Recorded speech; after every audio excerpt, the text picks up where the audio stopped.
Stern fans, welcome to Fine Time, the show where you, the fans, get the opportunity to ask questions and interact with your favorite Stern Show staff, Wack Packers, and celebrity superfans. I'm your host, Rachel Fine. Now, when the guys at Howard TV first conceived the show, my guest today was one of the first names that popped up as a must-have. Now, it's not because of any one particular thing that he does, it's because he has utter and complete verbal diarrhea. You may love him, you may hate him, but you certainly know what his penis looks like. His phony phone calls are instant classics, and his least favorite number is 143. Ladies and gentlemen, I give you Sal, the stockbroker Governali. Rachel Fine! Sal Governali. You're not falling for that. Let's just... Good to see you. Good to see you. Okay, little sit down. You feel warm. Not falling for that again. Fresh and warm. Sit down. Are you ready to answer some fan questions? I am ready. I'm ready for anything that you ask me. Fantastic. Can I keep your eyes in this general direction? Yes. All right, first question comes from JM on Twitter. He wants to know, how did you feel when you got hired by Howard? Extremely excited, Rachel, but at first, to be honest, I thought it was a prank because Gary pranked me 5 years prior. You know, they got me pretty good on the show. I was working on Wall Street, and I was actually that day writing jokes for Artie Lang because he was doing the Donald Trump roast. And I was kind of bummed out, you know, that Win John's job just ended, the great Richard Christie won, which was the greatest thing to happen to the show.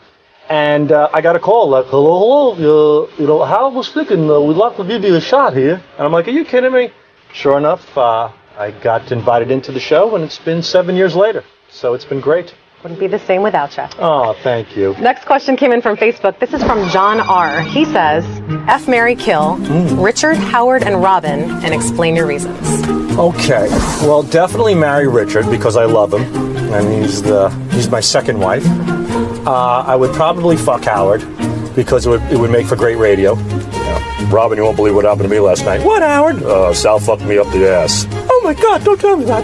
Yes, he did. And I would, unfortunately, because of the game, have no choice but to kill Robin. That hurts. Sorry, Robin. That's crazy. Sorry to hear that. What's wrong with him? Only because of the game. Only because the game really getting into that. Gives me no choice but to do it. Okay. Excellent. Moving on. Is she dead yet? She is dead. Next question is from Joseph M. on Facebook. He asks, what do you want to do once the Stern Show ends? You. Every night. So sweet. As long as Richie Wilson doesn't kill me. You're going to have to clear that with Richie. What do I want to do? I want to continue to write with Richard Christie, put shows together, comedy, perhaps work for a television show like Jimmy Kimmel, certainly pursue stand-up, and just continue within that vicinity, in the entertainment industry in some capacity. Sounds good. Maybe you'll be the next Ronnie Mund. I said entertainment. Next question is Kim S. also on Facebook. Kim S. She says, Sal, yes. Tell me one thing you love about your wife. Really love, no jokes. Can you?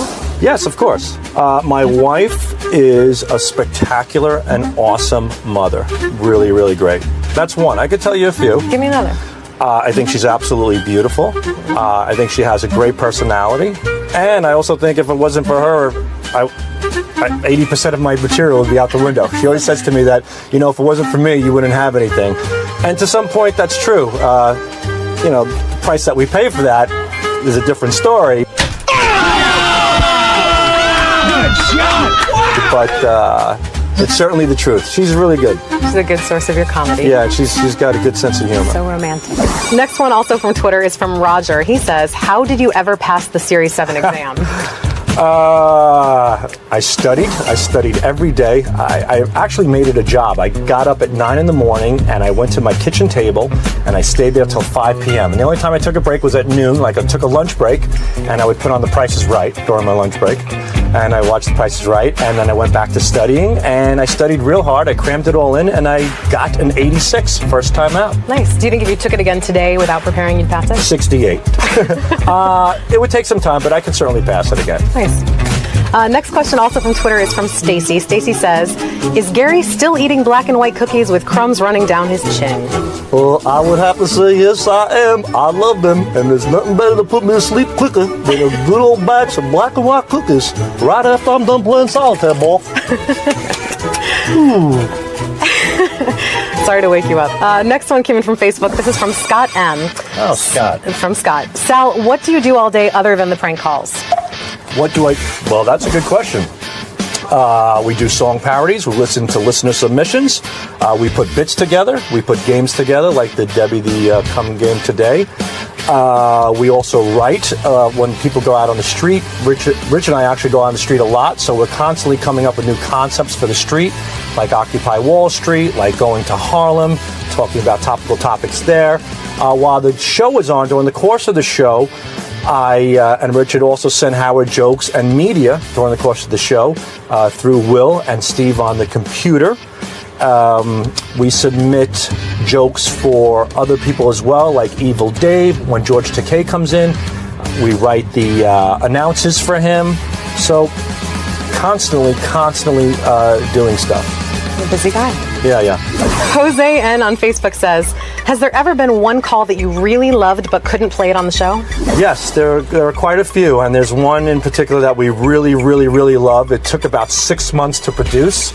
It involved many characters on the show, like Wood Yee, like Craig Gass doing his Gene Simmons impersonation, and we just couldn't play it. This call was so good that Gary reached out to this particular person. They do have a product that they sell as well, and even gave that person the opportunity to come on the show and be interviewed about it, provided that we could play the prank call.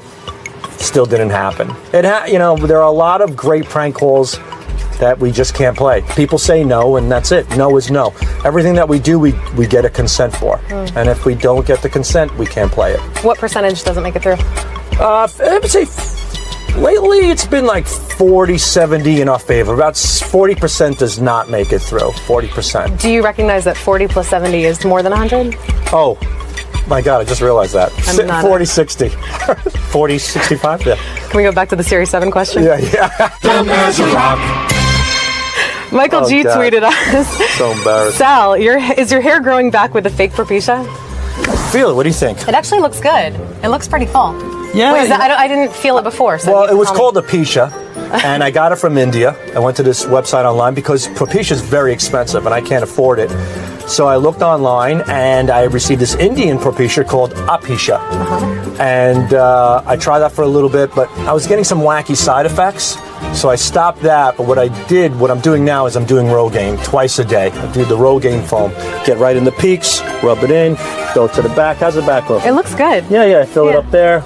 That's it. And then, and just the opposite on my balls and cock. It's nair. Gets all the hair out. So bald here, full there. It's a match made in heaven, ladies. Match made in heaven. Next is from Live and Uncut on Twitter. If you had to choose either your wife or Richard to live with for the rest of your life, who would it be and why? Wow, that is a great question. Sorry, buddy. But I'm going to have to live with you for the rest of my life. You pick me? Do I stutter, shithead? Thanks, honey. Well, I've had my wife for quite a long time. I've known my wife for 16 years now, and I've only known Richard for 7. So to be fair and to balance it out, I have to give him at least 9 more. So, yeah. Welcome aboard, babe. You're in. Thanks, honey. You're welcome, sweetie. Anything. I want to thank Sal for answering all the questions that you, the fans, provided. Keep sending your questions in via Twitter, Facebook, email, and video submission. And remember that this is your show, so don't screw it up. Until next week, I'm Rachel Fine, and I hope you had a fine time. I know I did. Thank you very much for that. Shut the cameras off. Jesus. Richie! No, Richie. Bye.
Yes. Hello. Excellent. Welcome. Yes. Are you excited, Borat? I'm very excited. Do you like, how do you feel about Howard? Who? Howard Stern. Who is this? He's a radio host Ah, very in nice. the US of A. Yes. And you're going to do a show today? Yes. How are you feeling about that? Very nice. And are you going to talk to him about your new movie? Yes. And what else? I do not know. I will have frivolous chit-chattings with him. And do they have radio shows like this back in your homeland? Yes, we have a radio. We have 18 radios. Do they have any hosts? Do they have a DJ? Yes, there is Johnny the Monkey. He do a show with Victor Hotelier. Excellent. I think Yes. I've heard of that. Yes, It's very popular. very popular. Who would you bring with you here? This is Azamat Bagatov. He is my producer. Hey, how are you? How do you say his name? Yeah, Azamat Bagatov. Oh, okay. Are you going to bring him in with Howard? Yes. Excellent. Young boy, let me alone. We need to prepare, make preparations. Okay. Go, go, go. Okay. Go away, gypsy boy.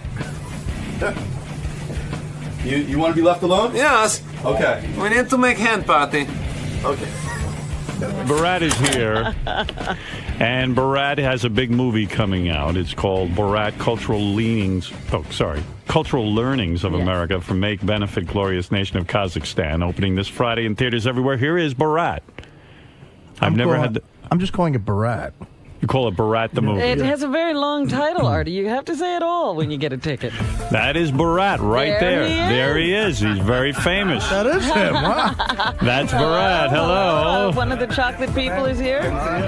Oh, he's kissing Oh, he's kissing Fred. Oh, he's headed over to Artie and He shaves Benji. nice. Benji is kissing Borat. Does he Isn't that smell nice? Oh, he's doing the whole room. He's much handsomer in person. You are much more handsome in person. Thank you. Yes. Hello? Oh, he's bending down to kiss my Howard's penis. pee-pee. No one's ever kissed my penis before. That's a custom, I guess, in your Not country. on the show. The host. Come on in and put on some Hello, headphones. hello. Come on. There's a woman in a cage. A woman in a Didn't you cage. say that's where women belong? Is you a slave? I have heard you call women. Barat, hi. Do you have a drink? Yes. Yes. Yeah. What would you like? What? What kind of drink would you like? No guest has ever come I this like way. it very much. Coca-Cola. Yes. No charge? No charge. No charge Yeah. whatsoever here in America. Very nice. First of all, congratulations on your new movie, Borat. That's an exciting thing for someone from a poor country like yours to have his own movie out, and I understand that this must be quite heady stuff for you, right? What? Right? You speak English He very speaks- well? Yeah. Yes. Barat, you must be shocked by Robin's appearance. You call black people chocolate face? Yes, she have a chocolate face. I see you keep her in a cage. Well, I get the feeling that Yes. you are fearful of black people or don't like black people. No, on my journey, I encounter some of these chocolate faces Yes. in a street. Yes. Yeah. And do you know them? I might. I don't know. I don't know Yes. where you were. Right. And they were very interesting people. Right. Teach me talk like them. And also in Kazakhstan, we very much like a popular dancing Negro named Michael Jackson. Right. Yeah. Yes. So, Yeah. You know Michael him? Jackson, yes. He's You know, popular in Kazakhstan. what was the reaction? We like his new song, Beat It. What was it? We got that song years ago. I Yeah. imagine it doesn't get to Kazakhstan until Takes a while much to later. get Oh, there. you received this year ago. Yeah, 10 years ago, maybe, beat it. Whoa. Yeah. We have a lot of advancements here that you don't have in Kazakhstan. But, Yeah. you know, We're already done with Michael Jackson. what was your reaction? You are done. We have many exports in my country, but one of them is small boys to his ranch. Small boys to his What ranch. about that? What did you make of the accusations that Michael Jackson could be attracted to small boys? Is that something in your country that is very illegal, that they would put you in jail for touching young boys? He is attracted to small boys? That's what the rumor was that he he was tried. No, he is a ladies' man. No, we no, see no. very much a bit and this Billie Jean's. Yeah, no, Billie Jean. A lot of people feel Billie Jean. He have a face like a knight. A lot of people think that Billie Jean and when he married Priscilla Presley's daughter, Elvis Presley's daughter. Yeah, they thought. Did her father come to the ceremony? No, he was dead. Elvis is dead. Elvis is dead? Elvis is dead. You don't know Elvis is dead? Elvis has been dead a long time. His culture is very different than Whoa, ours. that news is slow over there. Talk to me. I would like to say on behalf of Kazakhstan, we are very sorry to hear this news about Elvis. Thank you. Thank Very you. nice of you. We're all upset about it. What Yeah. about that, though? In your country, what do they do to a man who touches young children? Would they put him in jail, or would they do worse? Yes, a man who touch young children in a Yes. bad way. Yeah. Yes. This is illegal. It is. Right. You cannot touch young children in a bad way. Right. You cannot play with a drum or fiddle with small hole. You can't manipulate. I told you, go to jail. Unless, of course, it is the Feast of Shurik, in which case it is obliged. Oh, there's a big holiday where you can do that. Only one time a year. Talk to me about the Jews. There's in your new movie. Can we sing his song? Throw the Jew down the We've well. heard that. That's a very Yes. disturbing song. Yeah. Are you good at It is a spotting? popular children's song in my country. Are you good at spotting the Jew? In other words, Yes. when you see the Jew in your new movie, I saw the movie. It's a fabulous movie. Yes, thank you very much. You were tricked by the Jews. They even turned themselves into cockroaches at Yes. one point. What? Yes, it's unbelievable. What? Yeah. I have not heard this. Yeah, through magic. And, Really? Are you good at identifying a Jew? Can you smell one or spot one far How away? do you spot a Jew? Yeah. You must look very much. Often they wear gloves, Yes. so you cannot see their claws. And then they walk very much crunch like this. Really? Yes. And you must be careful, because they can fly on you. Yes. Are they bent over? I know it's a lot The of them lend Jews money. have wings. They can shift their shapes. Yes. Oh. Very much. What do they turn into?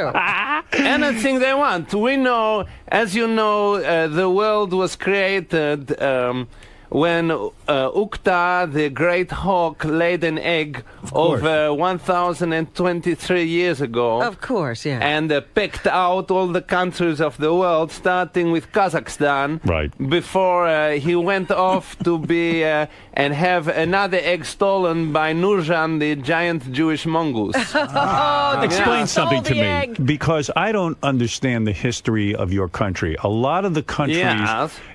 like Kazakhstan, is near Russia, right? It's all that Yes. that Eastern European stuff, right? Yes. Did you once have Jews in your country, and did they kill them all during World War II? Did your country go around and help the Nazis to kill all the Jews? Our country was created after fall of communism in Right. 1991. Yes. Yes. Yes.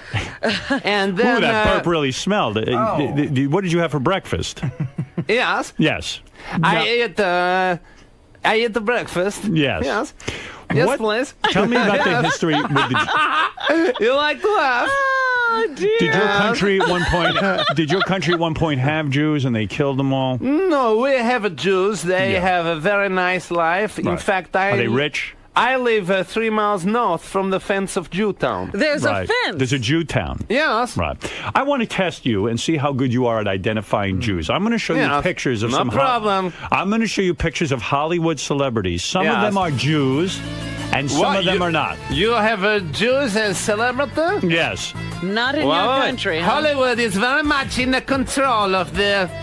All right. How you say? Absolutely. The media. Put up the first celebrity. Yeah. Let's take a look at this. Here, All right, look who at the is it? TV screen, Borat. Yes, And, well. now, this is a woman named Reese Witherspoon. Jew or no Jew? You tell me. Yeah, very attractive. And Very you know nice. the Jew can fool you. And look, This woman is not a Jew. that is correct.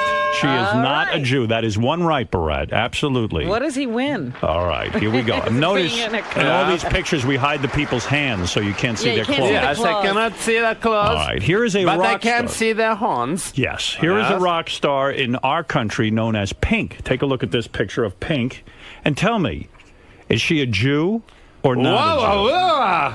What? She looked like a monster. I think she's a Jew. That's right, she's a Jew. I tell you. Pink is yes. Jewish. Boy, you're good at this. You're winning, and let's You go to our can't next one. see because she have much hair to control, to hide her horns. That's right. That's why her hair is piled up on her head. Yes. I'm going to show you another picture. This is an actor. He's very famous. His name is Owen Wilson. I don't know if you ever heard of him. Take a look at his picture and tell me, is he a Jew or not a Jew? Jew or not a Jew? All right. Let's take a look and see if this is Owen Wilson. What do you think?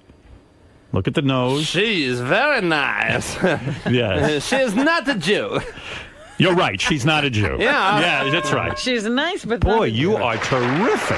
Very You nice. care to try a couple more? 100% so far. You Children from age of 5 are taught this game in school. Really? This is what you play in your country. We for- are taught this for 2 hours every day. Identify the Jew. Take a look at this next actor. His name is Will Ferrell. Now, Will Ferrell Yes. is a very famous comedian, and you know that comedians many times can be Jews. So Right. take a Yeah. close look at him and tell me what you see in his face that tells you whether he's a Jew or not a Jew.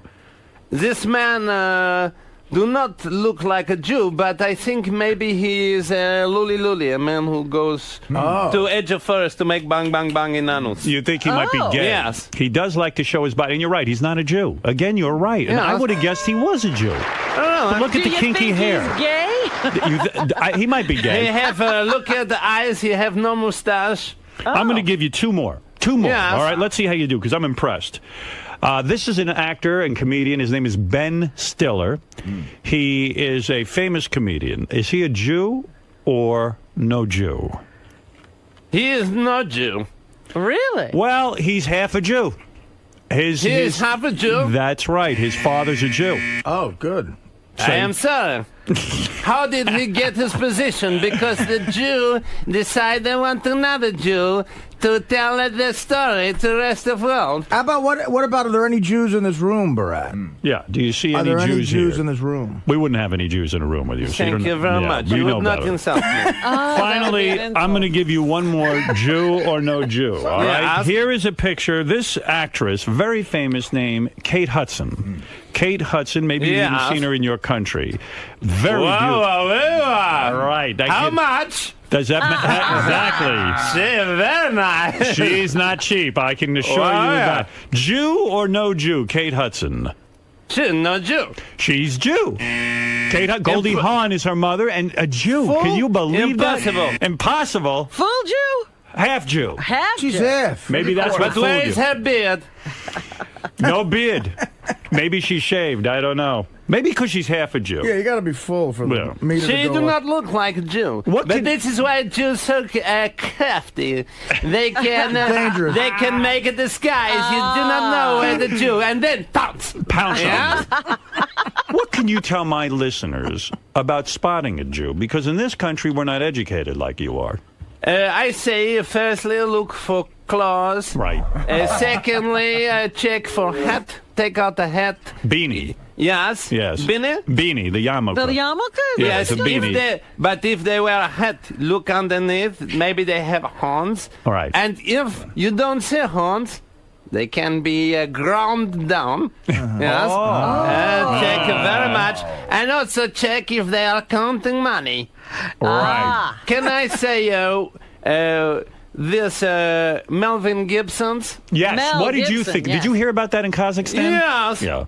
I would like to pronounce on behalf of my country that we fully support the statement by anti-Jew warrior Melvin Gibson. You like him over there, and he is considered a great man in Kazakhstan. We now, since statement, will be building a statue towards him. What do you think about in our country the rise of the black people? You got Oprah Winfrey. You've probably seen that on TV. Oprah yes. Winfrey. This is a talk show host. She's the wealthy, Yes. one of the wealthiest women in this country, and Yes. she is black. Yeah. Very nice. Yeah.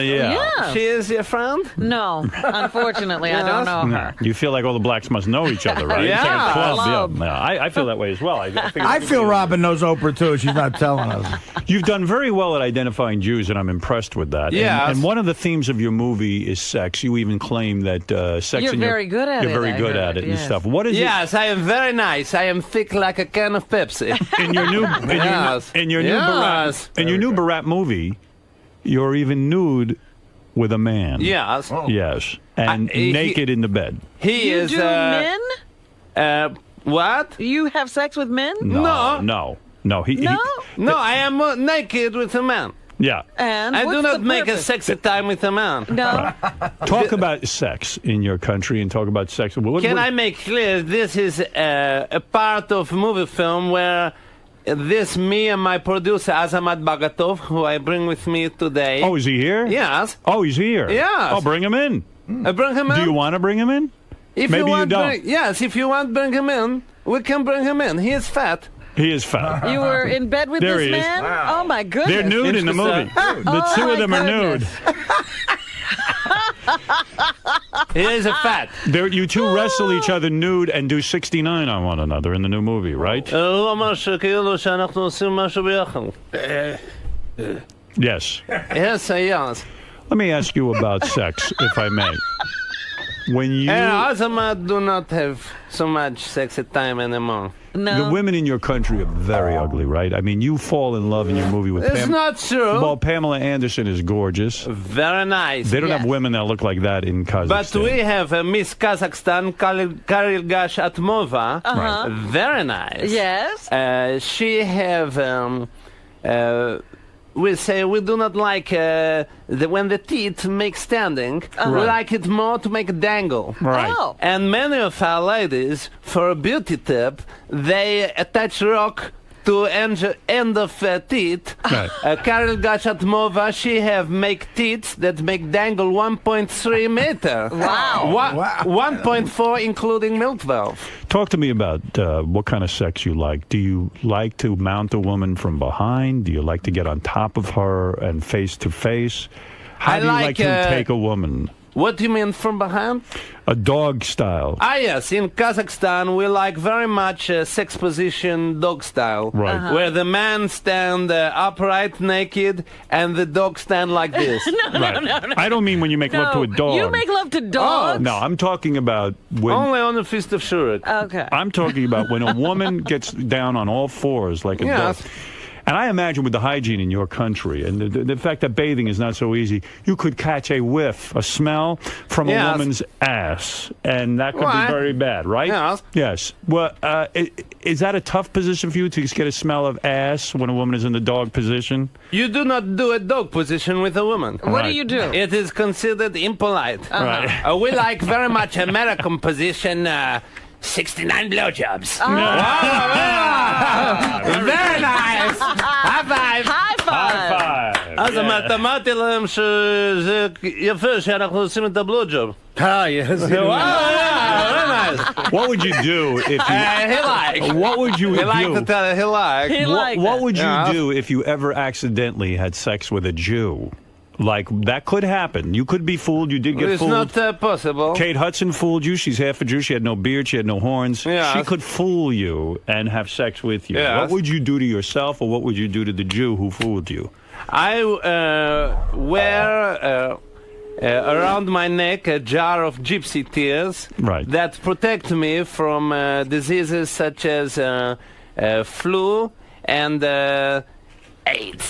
AIDS. So Yes. you're taken care of in that Probably department. you don't have AIDS in your country. More here than Yes. yes. And Spread by the Jew. AIDS was started by the Jews. Yes, a Jew beat a man Yes. and spreads this AIDS. I've heard that theory. A Jew Yeah. bit a man. Okay. Did Hitler go too far, or did he do the right thing? I do not want to comment on kindly General Hitler. Oh, you're a big fan of his. And we in Kazakhstan have our own opinion about this man. You must be very excited. Are you the biggest star in your country that you have your own movie coming out? Are you drinking? Coca-Cola. No. Very nice. You like Whoa, whoa, whoa. You like Coke? I thought you liked Pepsi. I am the fourth most famous star in Kazakhstan Fourth now. most famous. Yes. Yes. And who is the most famous star in Kazakhstan? Number 3 is Lily Utmarkan, who is the ex-Soviet Olympic gymnast who Right. now works in the Kazakh State Circus, where Sad. she is famous for putting one foot in mouth and the other deep in vagine. All right. Oh. Yes. What about a woman's vagina? Do you like it shaved or you like it very hairy? Very hairy that traps in the musk. I like a shave. Shaved? Yeah? Very nice. That's Very very, nice. Yes. very advanced. Robin, you shave the entire thing, right? I don't shave the entire thing. Yeah. Little You have a landing strip? What do you mean land strip? Like a little Hitler mustache. Yes. Why? Have you ever, Just like a little hair. Her vagina hates Jews. have you ever made love to a black woman? No. Never. You would like to, though. Not so He's much not- this one. He's not No? offering me. Not He's this not one? offering me. Don't even worry You don't about want it. this one. Not so much. She look nice, very cuddly. She have a nice face. Right. Laughing all the time. Yes, yes. But you're not Very interested. You're not interested in her. But not so much for sexy time. No, No, not for no. sexy But time. for a wife, you would be good. Oh. You are strong on plow. No. You have history of retardation in family. No. You don't- Very nice. Yes. Oh, no, she's a Yes, good my woman. brother is retarded. She comes That's from what I heard. my brother's a retard. Your brother is a retarded person. Yes. Yeah. And you try to buy an apartment where you could chain him up? Yes. Yes, because why? He's very dangerous? He is dangerous. One time he broke out of his cage and he Take over. jumped on my sister and Raped her? yes. Yes, right there. Yes. Do you use a rubber when you have sex, or do you know, a condom? Or What do the you, minute? do you ever wear anything for protection over your penis, or do you like to go in straight away? You like to talk very much about the penis. Yes. High five. High five. Very nice. You are like a Kazakh man. Yes, very much so. You would be very popular in my country. I identify. What about I wear for protection on my penis. I wear a from leather that my father have used and my 12 brothers have also used. yes. Yes. Very nice, very nice. Well, your parents must be very proud, and your whole village must be proud of this movie that you made. Well, my mother is Mariam Tulyakbai, and my father is Boltok the rapist. Yes, Why Boltok the rapist? I don't he was understand he was that a name. rapist. He also was my wife. She is Mariam Tulyakbai, daughter of Mariam Tulyakbai, and also Boltok the rapist. How much money do you think this movie's going to make? That's the big thing. Box office in this country is one of the most important things. If you make a Yes. hit movie, if a lot of people go to see it, Would and you like to make another movie?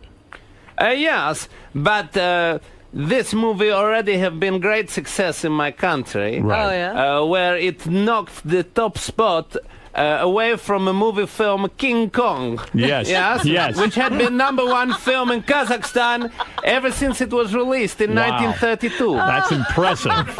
Yes. King Kong is a fabulous Wow. movie. Wow, gorilla. Yes, Oh. and he takes the woman, Yes. and he wants to have sex with the woman, but she's Yes. too small. Very naughty. Yes, it's a great movie. You're absolutely right, and I welcome you to this country, and I wish you luck with this movie. I do. Thank hope, you very much. I hope it is a big success for both of you, and it's if He this is. was the producer or the director? This This is man, a producer and director, Azamat Bagatov. He is. Speaks no English. He also is a producer of other television programs, and he is the most experienced film producer in Kazakhstan. He personally, over the last 15 years, have watched over 12 movies. Wow, so he that's got to how be he the got his director. experience. Yeah. Impressive. Let's go to Jimmy. Jimmy is in Long Branch, New Jersey. You've heard of New Jersey, Barat?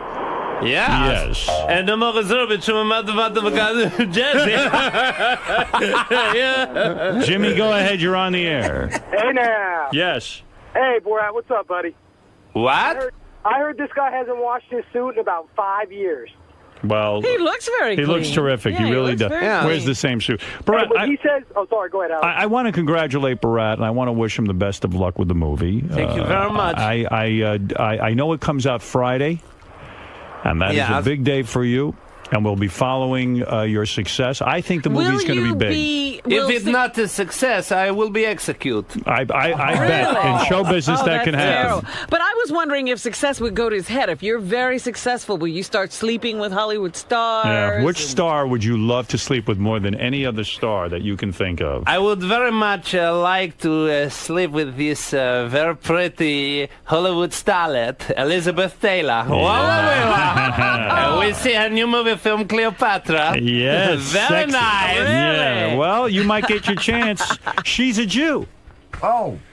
I would not like to sleep with her. No. Is she really a Jew, Robin, or did she convert? She converted, didn't she, when she married Eddie Fisher? Oh, so she's not a real Jew. No It's Jew. okay. Good. Okay, good for you. Well, that is nice. Well, let me congratulate you. I wish you a lot of success. Thank you very much. I believe, Robin, this movie is going to do very well. I hope so. You learn about other cultures. Yes. I know in the movie, I saw it, I loved it. I saw you, even, there's a ritual in your country where you chase the Jew through the street. Yes, and the throw running things. of that the like Jew. a rite of passage? The running of the Jew, is it called? Yes, the running of the Jew. Beautiful costumes and Yes. very, very exciting.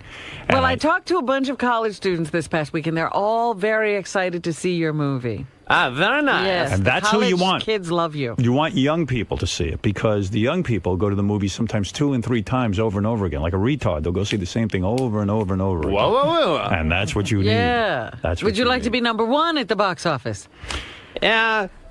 What did mean a box office? See Barat in Barat, Cultural Learnings of America for Make Benefit, Glorious Nation of Kazakhstan, opening this Friday in theaters everywhere. And you should really go see this film. It is a great film. I believe you've made a great, great movie. It's a great accomplishment. He has no idea what you're saying. No, He's but got he can. a blank look on his He face. can see that I'm sincere. מוגס רוביץ' מדומובון, הוא אומר שכאילו שעשית משהו מאוד יפה. Thank you. You're welcome. And let's go to Kyle, who wants to say hello to Barat and wish him luck. Yes, Kyle, in Orlando. Oh, what's up, Borat? How you doing, my man? What? Would Hey, what up? Yes? you ever like to get a hold of Robin's big black melons over there? He He said, said no. he said he's not attracted to Rob. I'd make a nice wife. Apparently, you don't have sex with your wives. Not so much. No. I make with prostitute. Yes. Ah. You love prostitutes, right? Yeah. You know who loves prostitutes is Artie. Artie has banged many, many prostitutes. High five.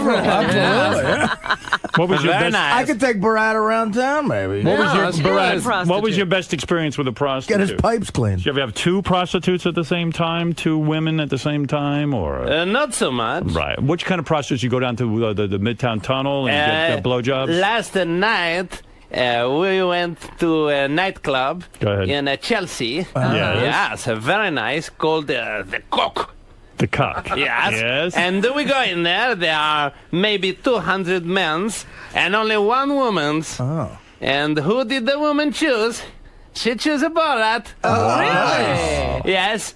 Ladies like a Borat very much. I have had a syphilis 15 times. High five. Yeah. Congratulations. Very nice. Yes. And this woman looked like Kazakh woman. She was more tall than me. Oh, you're with kidding. a deep voice, yes, very strong. Yes. And she take me back to my hotel. And then she give me drink, and I do not remember what happened after. But this morning, she was not there, and my anus was hang loose like the mouth of a tired dog. All right. Was there blood involved? No. You weren't bleeding from your backside? Not so much. No. All right. Well, that's Just a good. little loose Just a back little there. loose. That's all. Well, congratulations, Barat. Thank you. I'm On gonna- my anus? On your anus. Yes. Yes. And congratulations on this great accomplishment. It is a marvelous movie. It really is fantastically I can't funny. wait to see it. And we all enjoy watching your television show. Thank you very and, much. your Will there be movie. more television? We hope so. Will there be more television? I do not know. I have decided not to work with this man, LG. I think he is retard. Yes. I hear what you're saying. Anyway, thank you. And everyone go see Barat this Friday. It opens up, Robin. You haven't seen it No, yet. I have not seen it. I'll But have to I- go to the theater and pay to see it. I saw an advanced screening, and I didn't love it. pay. I didn't He pay. saw for free. Yeah, high High five. five. You sound like a Jew. That's right. I learned from the Jews. Yeah. All right, Barat, thank you. And thank you. Thank you very and much. thank you, Azmat. Thank you. you. Thank you. All right.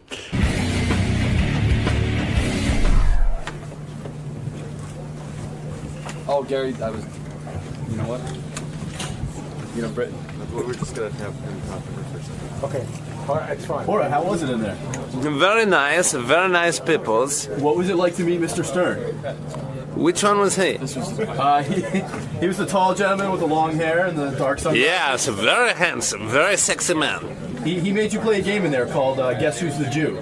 Jew or not Jew? And you did a pretty good job. Thank you very much. I'm very well trained. How come you're so well trained? How do you know how to identify the Jew? We are taught how to identify Jew at the age of 5 in high schools. Well, what are some of their characteristics? The claw, the horns, and flying. You mentioned that they disguise themselves sometimes. Yes, we know they can shift their shape. Like chameleons. Yes. Now, what did you think of Robin? She was the chocolate-faced one. Yes, very nice, a very round face, fat. I like. How does this show compare to radio shows in Kazakhstan? We have a show presented by Victor Hotelier and Johnny the Monkey, his children's Doing Howard, going to promote Spelling Bee, the show I'm at on Broadway. And then Howard wants me to do a bunch of impressions, so I'm going to peel off 20 or 30 of them and drink some coffee, go out and have a cigarette afterwards. It's going to be a good morning. So you're ready to hang this morning? I'm ready. I'm gonna. If he wants to do some impressions, I'll do a bunch of them. I'll just start going. So that's what he loves. He's worried about with some comedians, it's like putting them on the spot, but you seem... No, I know. I'm a performer. And you're ready to perform. Yeah. I got my coffee. I had a Red Bull earlier. I'm doing pretty good. All right, cool. We'll see you. Have another Red Bull, and then we're really gonna go. How about the roof? Yeah. All right, man. We'll see you inside then. Sounds good. Daryl Hammond's here, Robin. He's Daryl Hammond is the real talented guy on Saturday Night Live.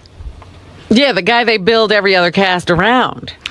The guy who they can't live without, or else they'd have nobody to do impressions. Yeah, after they get him, they can put everybody else in place. Bibbidi-bibbidi-bibbidi-bop. Is he the longest running? Yeah, I think Daryl is at this point. Hey, Daryl. What, hey? He's lost a lot of weight. What's he doing? Oh, man. You look thin. Are you anorexic? He must be dating again. What's the state of your marriage? I don't know. Oh, he's dating. Oh, my God. You don't lose weight. Hi there. Right, Artie? Hi. Well, that's what happens. He's not getting any sun, though. He must just be sleeping with these women. He's white, man. Yeah. Oh, boy. You still married or not? I don't know how that's happening. It's kind of a situation. You know how it is when life is confusing and stuff like that. I mean, Daryl's already been married to the same woman twice. It's complicated. Right? Complicated. Haven't you married your wife twice? It's like 3 times. 3 times? No, it was twice. Twice. Yeah. Comedians are all fucked up. No, we've heard this story before. Yeah. Yeah. Complete mess. Why is that? Why are comedians so... You don't consider yourself fuck, do you? Oh, yeah. Oh, but I'm not even that funny. Huh? I can't do impressions. Stop it. I'm goofy. So, why? So what's going on with the love life? You got a girlfriend or what? I think there's a lot of things that, I'm going to answer this like a politician. Go ahead. Okay. Answer it as... let me just say this. Let me say it give like a non-answer, okay? Okay. Well, I think that there's a lot of things that we consider from time to time. I mean, certainly having a girlfriend is one of those things. Having a job, the kind of job you want is. We live in a post-9/11 world. Everyone is trying to learn as they go, or we're flying by the seat of our pants. We're trying to put a whole thing together, and that's exactly what we're doing. You know what I love about guys? How's that? Like that one, Robin? Daryl, Yeah, that was good. I like when you ask Daryl, like you ask him a simple question. Are you married anymore? And he doesn't know if he's married anymore. I know. That's a comedian. That's a comedian. That's a guy who knows how to make people laugh. You're in a tough situation. I sense that as a kid you felt deprived of love and a lot of stuff. Yeah. And now you're on Saturday Night Live. There's hot chicks involved in that. Audience members who want to have sex with you. And it's tough. It's tempting. It is. It looks in the whole. I think it's tempting. It's a post 9/11 world, and everyone's trying to learn how to get by, and that's exactly what we're doing. What do you? So you're in negotiations with Saturday Night Live right now? I don't know. Like every summer we have like some talks, and I guess we're going to start to have those talks pretty soon, and we'll see. You got them by the balls. So it's from year to year. Yeah, and it's not like a a weirdness to it. I mean, we've known each other a long time. Who handles it? Lauren himself, or he's obviously overseeing the whole affair. Yeah. There's a lot. So what's the hang up? I mean, you want a lot more money and they don't want to give it to you? It's not even a hang up. We haven't even started talking about it. We talked about it, and we're leaning in that direction. But I mean, there are lawyers coming in. You're in the driver's seat. Listen, not too many guys can do this list. What do you got over there? Bill Clinton, Al Gore, Giuliani, Jay Leno, Barney Fife. You do Hillary Clinton. She seems to be a front runner. You don't do any women. No. There's no women the front on runner? Who knows? I just thought I want to come back like in a month and do some more for you. There's a couple I'm going to learn coming up there, I think. Yeah. You don't do Barack Obama yet. No.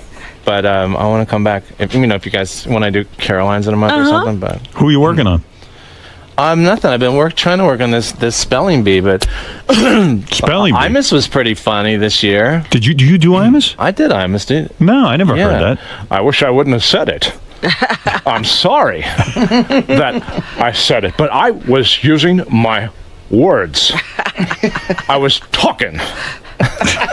Yeah, he doesn't ever actually say anything. I never know what to. In fact, you're almost too clear. Too articulate. Yes. I'm an idiot. That's pretty good. Thanks. I'm an idiot. Artie, you must respect. Artie, you must respect Daryl. Talking because Artie had to do impressions for Mad TV all the time. God, and you said it was torturous. The hardest thing ever. I mean, they would make you listen to tapes, and it was so funny. I could get it right before a take. Maybe if I heard it, and I go, all right, I got the voice for 10 seconds. And you just respect that talent so much once you try it. Absolutely. And this is the pressure of, because you're probably getting that stuff, topical stuff, you're getting at the last minute. So. Yeah, well, I remember they gave me, it was the mid-90s. It was probably the first year you started on SNL, in 95. They gave me, like, Newt Gingrich, and who the fuck Newt Gingrich is hard. And I'd have to listen to him give speeches and then just go right into it. Yeah, there's really nothing much there. And just sort of get in the ballpark. Is that how it works for you on Saturday Night Live? Do you have to, do the writers come to you and say, hey, we need Pee Wee Herman in a sketch? Yeah. And then you have to go learn Pee Wee Herman, or they just know what you know already? No, you have to learn it. So if I come to you and say, do Pee Wee Herman, what do? You get a tape recorder and you just sit there and you... Yeah. You just sort of break it down into the different, it's everyone talks in like 2 or 3 different ways. Like Pee Wee, what was Pee Wee have? He had that sort of thing. Look, Alexis, I like you. Like you. Like you. You know what I mean? But is there anybody Bite me. you ever found that you couldn't do? You just couldn't get a handle on? Yeah, just too many to think about. I mean, Really? you run out of time. So you have Saturday Night Live by the balls, because how many guys are there in television who you can go to consistently, and it's not even just like doing an impression. Right, exactly. It's not even like just doing an impression. It's like when you do Jesse Jackson and stuff, you make me laugh. I mean, you also have to, it's got to sort of be funny. You got to tap into the essence of what makes that fucking guy funny. Sometimes a dead-on impression isn't funny because it's too good. You got to you got to pick out a funny angle. Like Artie this morning said, I can do Jesse Jackson for one sentence. Like one sentence. But to do the sentence. It's I think government mandates for a minority citizen. I think it's... That's it, though. And then I kind of lose it, but it's like a minority citizen. You got to bounce off those T's. Yeah. Opportunity. You must take it as an opportunity. That might be his Jesse Jackson might be my favorite impression ever. Yeah. Give him a lesson. Oh, yeah. Especially with the blackface, too. My God. I sort of set that apparatus in motion. Made good judgment, but not only that, it made good sense to have a party, breakfast, and unbelievable. Make good judgment, but not only that, certainly made good sense to have a hearty lunch. So you could do that all day. Yeah, That's I mean, what. That's I studied unbelievable. him for like 5 years. That's like the most of anyone I ever studied. But you got the whatever it is that makes you laugh about you. He got it. You know what else? Another trap I What fell your into wife was not like about you? What? Wait, what did you say?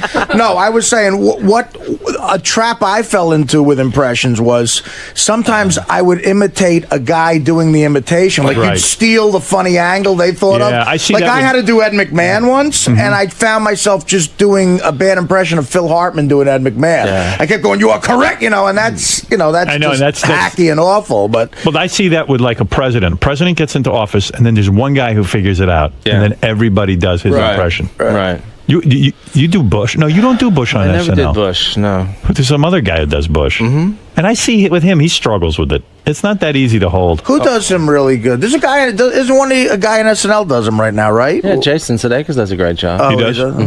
Yeah, you just have to say that. But I mean, Daryl's so funny. You must be funny at home. What are you not you're a pain at home? Is His that- wife thinks he's real funny. Yeah. Keep going back. Daryl's back like to a that tough- part. I forget your story each time, but it's always like you had some fucked up childhood. Yeah. And you were Yeah. drinking all the time. Yeah, I was in trouble and breaking my nose. You know, comedians do with spouses. Breaking your we nose. find the one spouse Broke or the my nose person that 3 doesn't think we're times. funny. You broke your nose 3 times? Yeah. What do you mean you're breaking your nose? Well, I did. I look like I have a nose that's been broken 3 times. Well, not you. mine is fake. I have like a fake nose. This was rebuilt completely. Really? Yeah. This is. This Was is that from not- the drinking years and the drugs? Yeah, I mean, one time I got hit by a baseball, and then they rebuilt it. It was kind of the same nose, but then I fell and hit it on a doorknob once. Drunk? Yeah. Yeah. And Oh my God! That's drunk. a You break doorknob, your nose on a nonetheless. doorknob. Oh my God! Yeah, I was working on a ship, right? And I'm running there on the deck. It's the night. It's the middle of the morning, and we're gonna catch fish over the side of the boat. And Wow. a doorknob on my nose. The other time I fell down some stairs and on my face. You were a sloppy fucking drunk. Yeah. Are you're still sober. You haven't had any relapses. Yeah, no. I mean, I've got a few years now. You know what I read about Daryl? The reason he wears black all the time, it's you're in mourning for a friend? Where did you read that? Listen to this. This is what it says. Daryl says he wears black to honor a close friend who died in 1991. He says his friend's death caused him to start drinking and using drugs again after a 6-year hiatus. Well, Wow. I don't want to say that. I want to say that I stopped doing all the things that I sort of set that apparatus in motion. Many people, many languages, You must have loved many this guy. cultures. See, I think people who say they wear black because they're memorializing someone, just too lazy to go out shopping Yeah, for it's clothes. probably- I think sounds so. Yeah, you cool just want to to make it say. a non-issue. Yeah, right. Say I'm just sort of like giving up on what I look. I'm not going to look the way I want to look, and that's it. Well, that's the end of it. You're a big Yankee fan too, huh? Yeah, like Artie. sure. You got the Yankees hat on. No, the Look whole at that. thing, the whole thing. Artie, you bet you're jealous of that hat. I found something. Why are you playing taps? Your friend died. Yeah, takes us a while. Darryl, were you a great baseball player yourself? I heard a rumor that you were a great pitcher or something. Nah, I was pretty good until I got up to college and I started throwing the hard sliders, and then Really? yeah, I was pretty good. I mean, I made it to junior college. Let's say. I mean, that's as far as I went. Go back to your negotiation with Saturday Night Live. Okay. So I thought now, we're talking about the dead guy. oh yeah, we got to get. Where is that dead guy? Is he still dead? Yeah, he's Who is this guy? Who is this guy to you? it was just a guy. He's a good friend of mine, and He died. yeah, he died. How did he die? Very, Very unfortunately.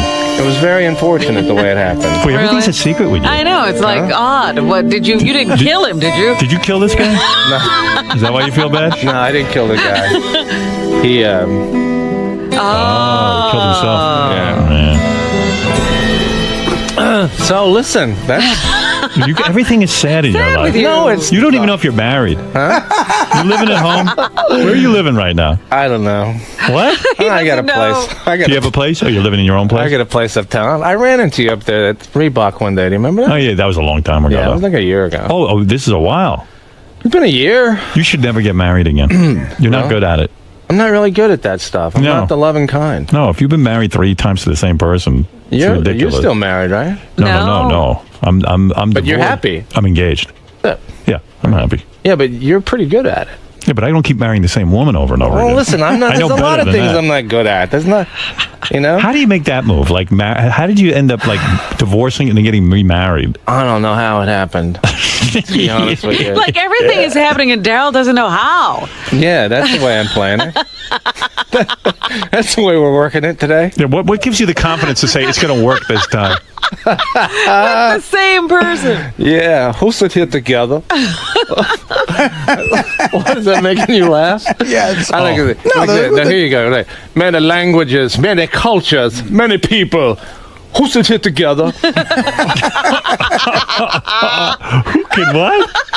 It's so great. Oh, never mind. It's terrible. See, I would think if I was his wife and I was mad at him, I would just say, do Jesse Jackson. Then Everything it'd would be all fine. over. Yeah. There'd be no more argument. One day, if you ever really want to make me happy, just come in dressed up as Jesse Jackson and let me interview you as Jesse Jackson. That would be so great. I guess you could call NBC Publicity and they'd totally do that, right? Really? Yeah. Sounds like a fun thing. I never think you like doing your impressions on the show. Like, it's kind of like you do them reluctantly. Why? I don't know. I think all impressionists don't want to do them. Like they're rock. Like, Oh, they're like you want to be like a serious actor or something? Like one time, I just want to go down your whole list and have you rapid fire do them all, and that would be like one big orgasm for me. I could peel off about 20 for Could you? If I mention people, would you do that for me?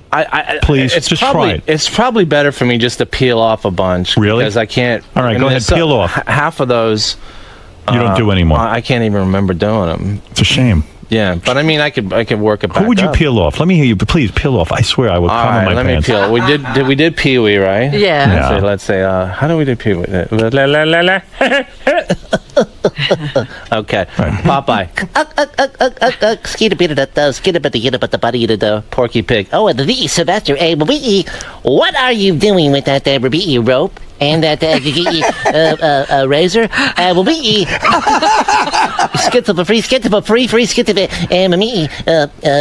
Manic depressive or something? Okay. Were you able to do those as a kid? Yeah. And were you like popular because of that? Yeah, I used to do like coaches and stuff. Oh, that's so good, man. Barney 5. Andy, I didn't mean to shoot Aunt B.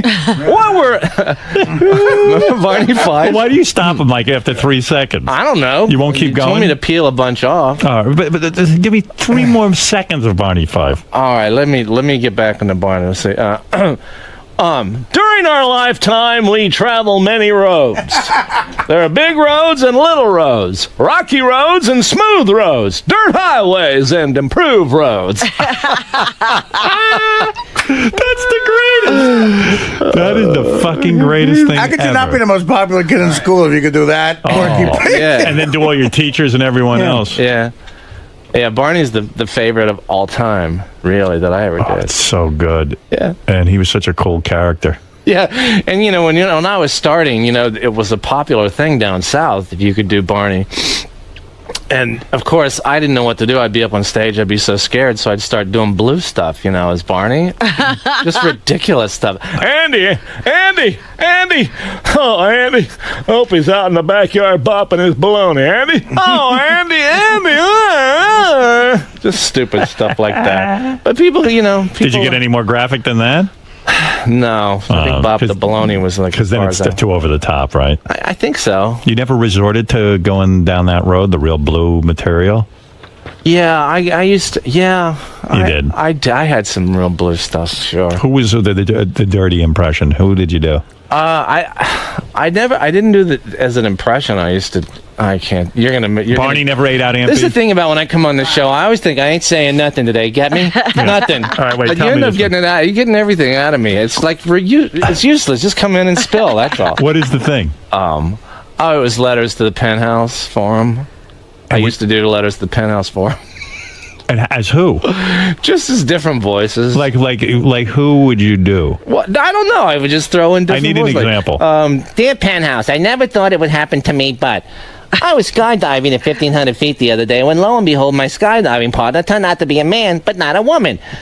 Imagine my surprise when she sidled over to me and made a unzip my fly and engulf. Who is that? I don't know. But that's not. What was that an impression of? It wasn't. It was just it's just something a character. But why did you never have like Barney eat out Aunt B or something like really intense? There you go. Ooh, Barney's eating me out. That was pretty good. Who was that? That was me. That's Oh. He does women. The whole Hells Angels are raping me. Didn't you used to do Lou Ferrigno? I do a good Lou Ferrigno. I think I remember. Let me do a few seconds of that. Why don't you? I wish you would. Why don't you riff a little bit? What I would do is eat oatmeal 4 times a day. two pineapple on oatmeal with dates. What? Dates. My father would say to me, Dewey. Right. Dewey, you can be the world champion. He was the one. Robin, don't laugh at that. I would eat the pineapple, oatmeal, for 4 meals. Pineapple and oatmeal? 4 meals. Yeah. Donnie. That's terrific. And if I ever done that, I would be on the Donnie Carson now. Yeah. Forever. The pineapple. I've done that for Lou Ferrigno. I know. Didn't go over Thank that goodness big. he can't hear. Oh, seriously, he didn't like it. No, he liked it. I don't think he could hear it that good. Yeah. I don't know if he knew I was that good. He doesn't even know what Howard's doing. Yeah, Howard, I think once tried it on the phone. Oh, Andy! Oh, Bonnie, suck my enormous clit. I could see some real angry If you took that out on stage tonight, it would totally kill. It's funny. Barney's funny. Somehow it wouldn't go over. I know that. Oh, Andy. So you're telling me that with your negotiation with Saturday Night Live... Yeah. Oh, did I interrupt you doing the 20 bits? Yes, you did. I know. Forget about it. No, I like when you do it. We'll do it. Just keep going, and then we'll jump back in. You're telling me your negotiation with Saturday Night Live. Yeah. You don't have... Artie and I were trying to figure out how much money you're making. You've been... This will be your 13th season. If you sign, which you will, because you're smart. What do you think his salary was?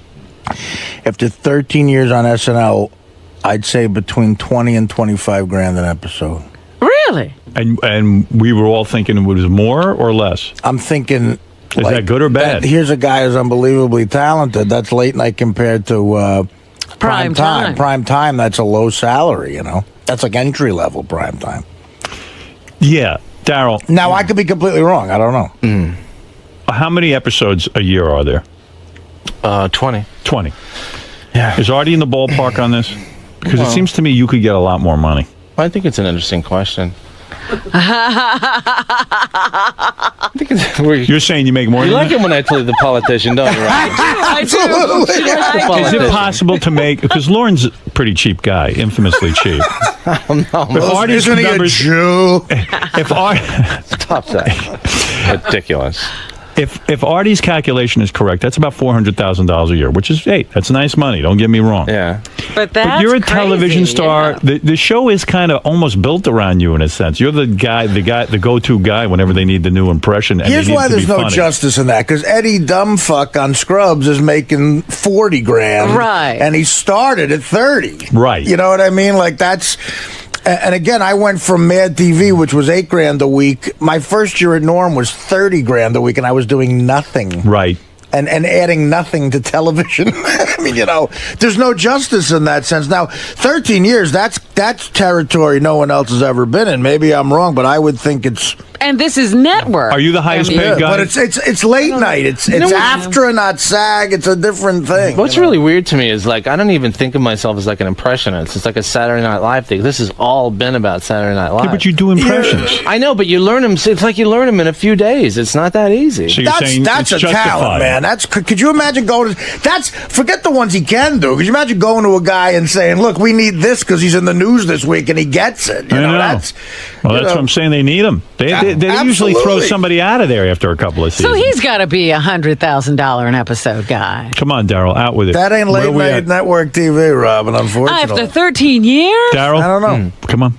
I wish you would. How are you doing financially? What are you going to do to me if I don't tell you? I'm going to make you do 5 more. Either do 5 more good impressions. All right. How about Ted Koppel? All right. Let's hear Ted Koppel. See my hiney big and shiny makes you giggle to see it wiggle. How's that for you, brother? That's beautiful. I love it. All right. I'll tell you where Daryl makes his money, though. Where I think. Corporate. Absolutely, because he's good enough to work clean. He can do impressions, and he's on the biggest comedy show of all time. I bet corporate wise, that's the 6 figures. Do you do voiceover as well? No, I never did a voiceover. Why not? You're kidding. Why aren't you doing cartoons? And it's strange because I've been to lots of auditions. I never got. And you don't get them? Never. Wow. I'm sure I've been to 100. You got to be shitting me. No one hires you to do a voice on a commercial? No. Or in some of these stupid movies they get everybody to do? I mean, maybe something's wrong. Does your agent ever say to you? Does your agent ever say to you, "Listen, you motherfucker, get in there and land this audition"? What the fuck? What's wrong with you? What is wrong with Yeah, you? why aren't you in Shrek 2? You can't do a goddamn parrot like Gilbert Gottfried? You with your fucking porky pig voice. You could use your Andy of Mayberry voice as a parrot. In other words, when you go in, let me manage you. Well, do it. You should have a million voiceovers. Yeah. When you go in and they say we need the voice of a turtle. Yeah. Just do your Andy Mayberry impression. The Barney Fife. And make him a turtle. Glub, glub, glub. Yeah, well. Yeah, that's beautiful. Why are you How about that? Where? That's beautiful. All right, since you won't tell me what you make, you owe me 4 more impressions. I heard Ted Koppel. Who else did it? I'll tell you who you have on your list. Johnny Cochran, you used to do. Phil Donahue, Sam Donaldson, Bob Costas, Regis Philbin. I can't even remember any. Sean Connery. Do Yeah, Sean. that's a good one. Let's see if I can put one together for you. But I still don't. I'll take swords for. Swords. That's the weirdest thing. That's S words. See, I knew I was going to make a mark in show business. I just didn't think it would be, your mother's a whore. This is the line I keep doing with Sean Connery. You don't have to think about it, just nod. You know what I mean? Yeah. Just go back down. Thank you for laughing at that. Artie likes it. I love it. So Daryl is doing something called, he's in the 25th annual Putnam County Spelling Bee at the Circle in the Square. That's what you're doing. What is that, a play? Yes. Yeah. It's a play. Who knows that? You're making I've seen it. What? The spelling bee you saw? Yes. And you saw Daryl in it? I haven't seen Daryl in it, but I saw. Daryl's looking at me like, how do you not know that's a play? Right. I'm not looking at you like that. I don't know anything about plays. I don't either. Why aren't you doing movies? I did a couple, you know. I do what they throw at me. It's a Broadway play? Yeah. Oh, no kidding. I'll go see you in that. Okay. What do? You do impressions in that at all? No. Come on, man. Do you do Jesse doing Jackson? A character. Yeah. Character? Yeah, I do it a what little kind of character. I don't What know. does that sound like? I don't know. It changes every night. What do you play in this spelling I play bee? this principal who's whacked out, who got fired for something he did 5 years ago at school. And During the play, do you ever say, okay, now here's Al Sharpton spelling something? yeah. You never do that. I just say, I like to do Tony Soprano. It's a fucking spelling bee, you know? Do you do Tony Soprano? I think I did him once this year, but I can't remember. Oh. What? If you do me like a request, I'll get Do prepared. Tony Soprano. I'll get prepared and I'll come in. All right, okay. Daryl is in the 25th annual. I don't want you to prepare. Anyone who has to prepare for the show, I'd feel bad for. The 25th annual Putnam County Spelling Bee at the Circle in the Square in Manhattan until July 19th. We should go see that. Absolutely. Why don't you? I'll see that again. It's a funny play. And you'll be great in it. And what do? You memorize all the lines? It's not like Saturday Night Live where you can have a cue card, right? Well, you got a lot of cards because you're calling up spellers and stuff, and plus I have music cues on there because I don't know how to do any of that. I'm practice like the first few nights. It was hard on the music cues. Right. Yeah, I mean then I got all flustered and. Oh no! I mean, I was getting the laughs, but I mean, if you don't do the music, cue, you know what I mean? Yeah. When are you going to know if you're returning to Saturday Night Live? God, I don't know. Right. It's going to be a whole drawn-out thing, huh? I don't know. Do you sweat it, or do you just whatever? Why do you sign only a year at a time? Why don't you get a multi-year contract? Because they don't offer me one. Well, tell them to go fuck themselves. Tell them that's what you want, or you're not coming back. Oh. Okay, sure. Why don't you call them and tell them that, Robin? You ever pick a chick out of the audience and just bang her in the Saturday Night Live audience?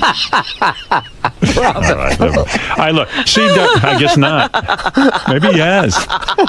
You saw him. That happens. Where's that question come from? Tony, you're on the air in Hartford. Daryl, Howard, how's it going, buddy? Good. How are you? I wanted to see if you thought that Artie could be on Saturday Night Live with you. Of course. You think Artie was on Mad TV, and they kind of don't let guys jump over from Mad TV to Saturday Night Live. I understand. He'd been away long enough. I understand what Lorne Michaels would. That would probably just aggravate him. I Really? get that. I get that he would be annoyed by that. Like almost punishing someone. Like, no, I wouldn't even think of it. Artie is a hack, though, because Artie stole one of my stories. He stole something from you? Artie doesn't steal. From me. What was your story I stole? We were sitting in a White Castle about 12 years ago, and you were sitting behind us, and you stole my story about Yankee Stadium. Where your dad threw you on the field? Are you mental or are you? That was me. Okay. Hey, Joe, you're on the air. You motherfucker. You're on in Allentown, Pennsylvania. You're on the air with the star of the 25th annual Putnam County Spelling Bee. This man really has very little time for you, but he is willing to. I got plenty of He's time. very carried away with himself. Thank Hey you. now, good morning, everybody. How we doing this morning? What can I do for you, Joe, real quick? Daryl, I am a huge fan. My wife is the biggest fan of all time of Saturday Night Live. How does it feel being in the room with the former cast member of Mad TV? Do you ever just sit back and laugh at what a pathetic excuse of a half-ass shitty sketch comedy show Mad TV was? You know, some people might have thought that show could have replaced when some people would say SNL. All right, this guy is trying to obviously disparage Artie. What in the world? Do you feel in competition with Mad TV? Is there a rivalry between you guys? Play each other in softball? Or no? That would be an interesting game. Yeah, softball league? No. Hey, Mad TV's been on for 15 years somehow. I still get checks, so. Go ahead, Chris. God bless it. Yeah? It's on Comedy Central. Go ahead, Chris. They're $80 checks. You're on with Daryl Hammond. No, Chris? Guy fell asleep, probably. Hello? Maybe the guy had a good question. I don't know. Hello? Rick, you're on in Hamilton, New Jersey. Oh, this is Bill Cosby. How y'all doing this morning? There you go. Everybody does Bill Cosby, right? Do you do him? Oh, sure. No. You do? Absolutely. You never did Bill Cosby? Never. Why? Because everyone does him? Maybe. I don't know. I'd probably, I didn't get never the assignment to do it, so I never really learned it. Your Bill Cosby isn't that good, Rick. How about my Tom Brokaw? I'm out here with Jim Miklaszewski on assignment. Yeah, that's pretty bad, too. Let's go to Mark. Mark, you're on in Jersey City, New Jersey. Daryl, a few months back, Tina Fey was on and discussing guest hosts on the show.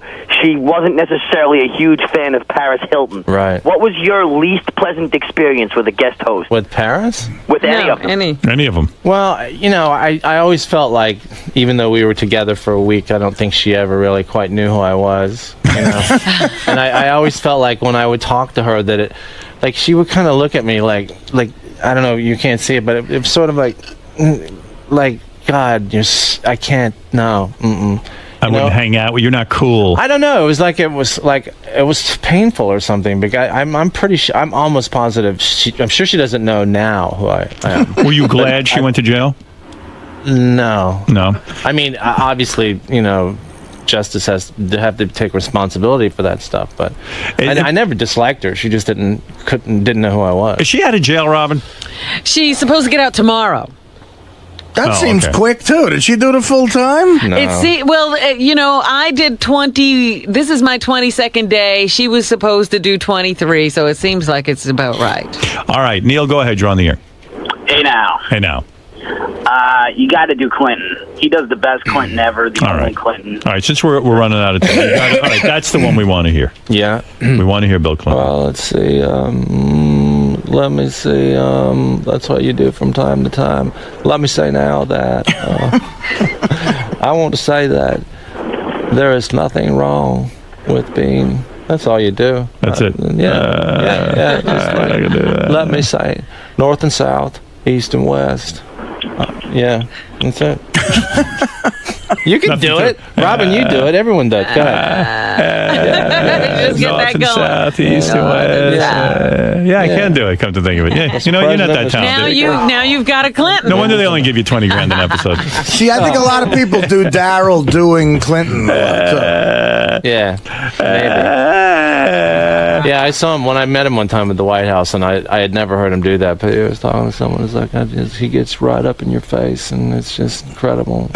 And you're just like, man, no one's ever talked to me like that. But does he have that charisma? Everybody says. Well, he that's has, the thing about you is he makes you feel like you're one of the most important things that's happened to him in a long time. That's amazing. And he gets really close to you. Sucks you right in. Yeah, like you're a chick. Yeah, you've met him, right? I've never met him, but I've met the senior George Bush, and he used to do the same thing. Yeah. George W.'s father, he would make you feel like you were the only person in the room. Yeah, I met him. He was a really cool guy. Yeah. You liked him, right? Yeah, I did too. She was attracted to him. I wanted him, yeah. Seriously? I was like, oh my God, I'm in love with George Bush.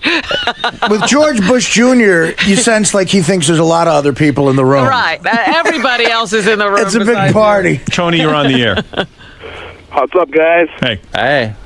Hey, Daryl, I want to know why the current cast, it seems like their cue card reading is completely obvious, like the past cast hasn't seen that way. Is the present cast is reading cue cards too difficult for them? That's the question on the table.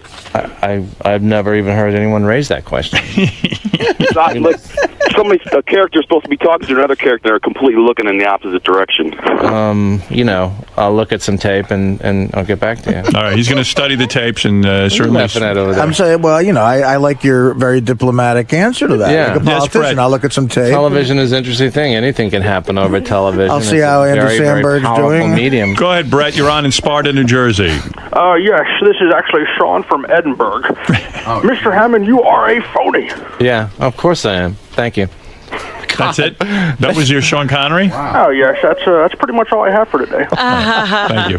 Thank you. Do you think that guy amongst his friends kills with that out like at a Sizzler on a Friday night? No. Yeah. I'm sure he doesn't. Tito, you're on the air in San Diego. One last question, then I got to move along. Go ahead. Daryl does a good Leno. I know that. Yeah, you've done Leno. I've heard you do Leno. You do a good Leno. Do I? Yes. Leno. See, well, it's very exciting, actually. Even more exciting. No, but this is true. Oh, no, not making this up, ladies and gentlemen. This is so stupid. This is unbelievable. That is good. Yeah. That's killer. Here's something interesting. No, I'm not making this up, ladies and gentlemen. You know, Sears Roebuck. That's not selling McDonald's hamburgers. You know about this? Yeah, we know about it. What is this about Sears Roebuck? Sears Roebuck gonna start selling McDonald's hamburgers. Ooh, go to McDonald's. Ooh. I can see it now. Take a quarter pounder, fries. Why don't you throw in a pair of underwear to homemade McNuggets? I like when Jay does that whole thing about he always talks about his gee, I'm a comedian. Yeah, and if someone says, oh, you make a lot of money, he goes, yeah, write joke, tell joke. Yeah, write joke, tell joke. You like pay him, money. Tell joke, No, pick I up hate check. Jay. Why? I fucking check. hate Jay. Why? Why? Because he's a fucking liar. Oh. And not only that, he steals so much material from the show, but he isn't even aware of it. It's his writers. They just lift entire bits from the show. Okay, I could deal with that, but give us a credit once in a while, And the second thing is, this the way, we used to have this guy Stuttering John on the show. Yeah. You remember Stuttering John? Sure. And I'm really happy for John. John got a great job on the Tonight Show being the announcer. The guy does nothing all day, and I think they pay him a couple of $100,000 a year. Yeah. So I mean, I couldn't be happy for him. Yeah. But I used to do the Tonight Show all the time with Jay. Right. And I consider myself a friend of his show. I certainly brought a lot of attention to his show, and he's always done my show. So I'm not saying we're good friends, not like we hang out, but he's a friend, in the sense of the show. And he just goes ahead and he, behind my back, grabs John.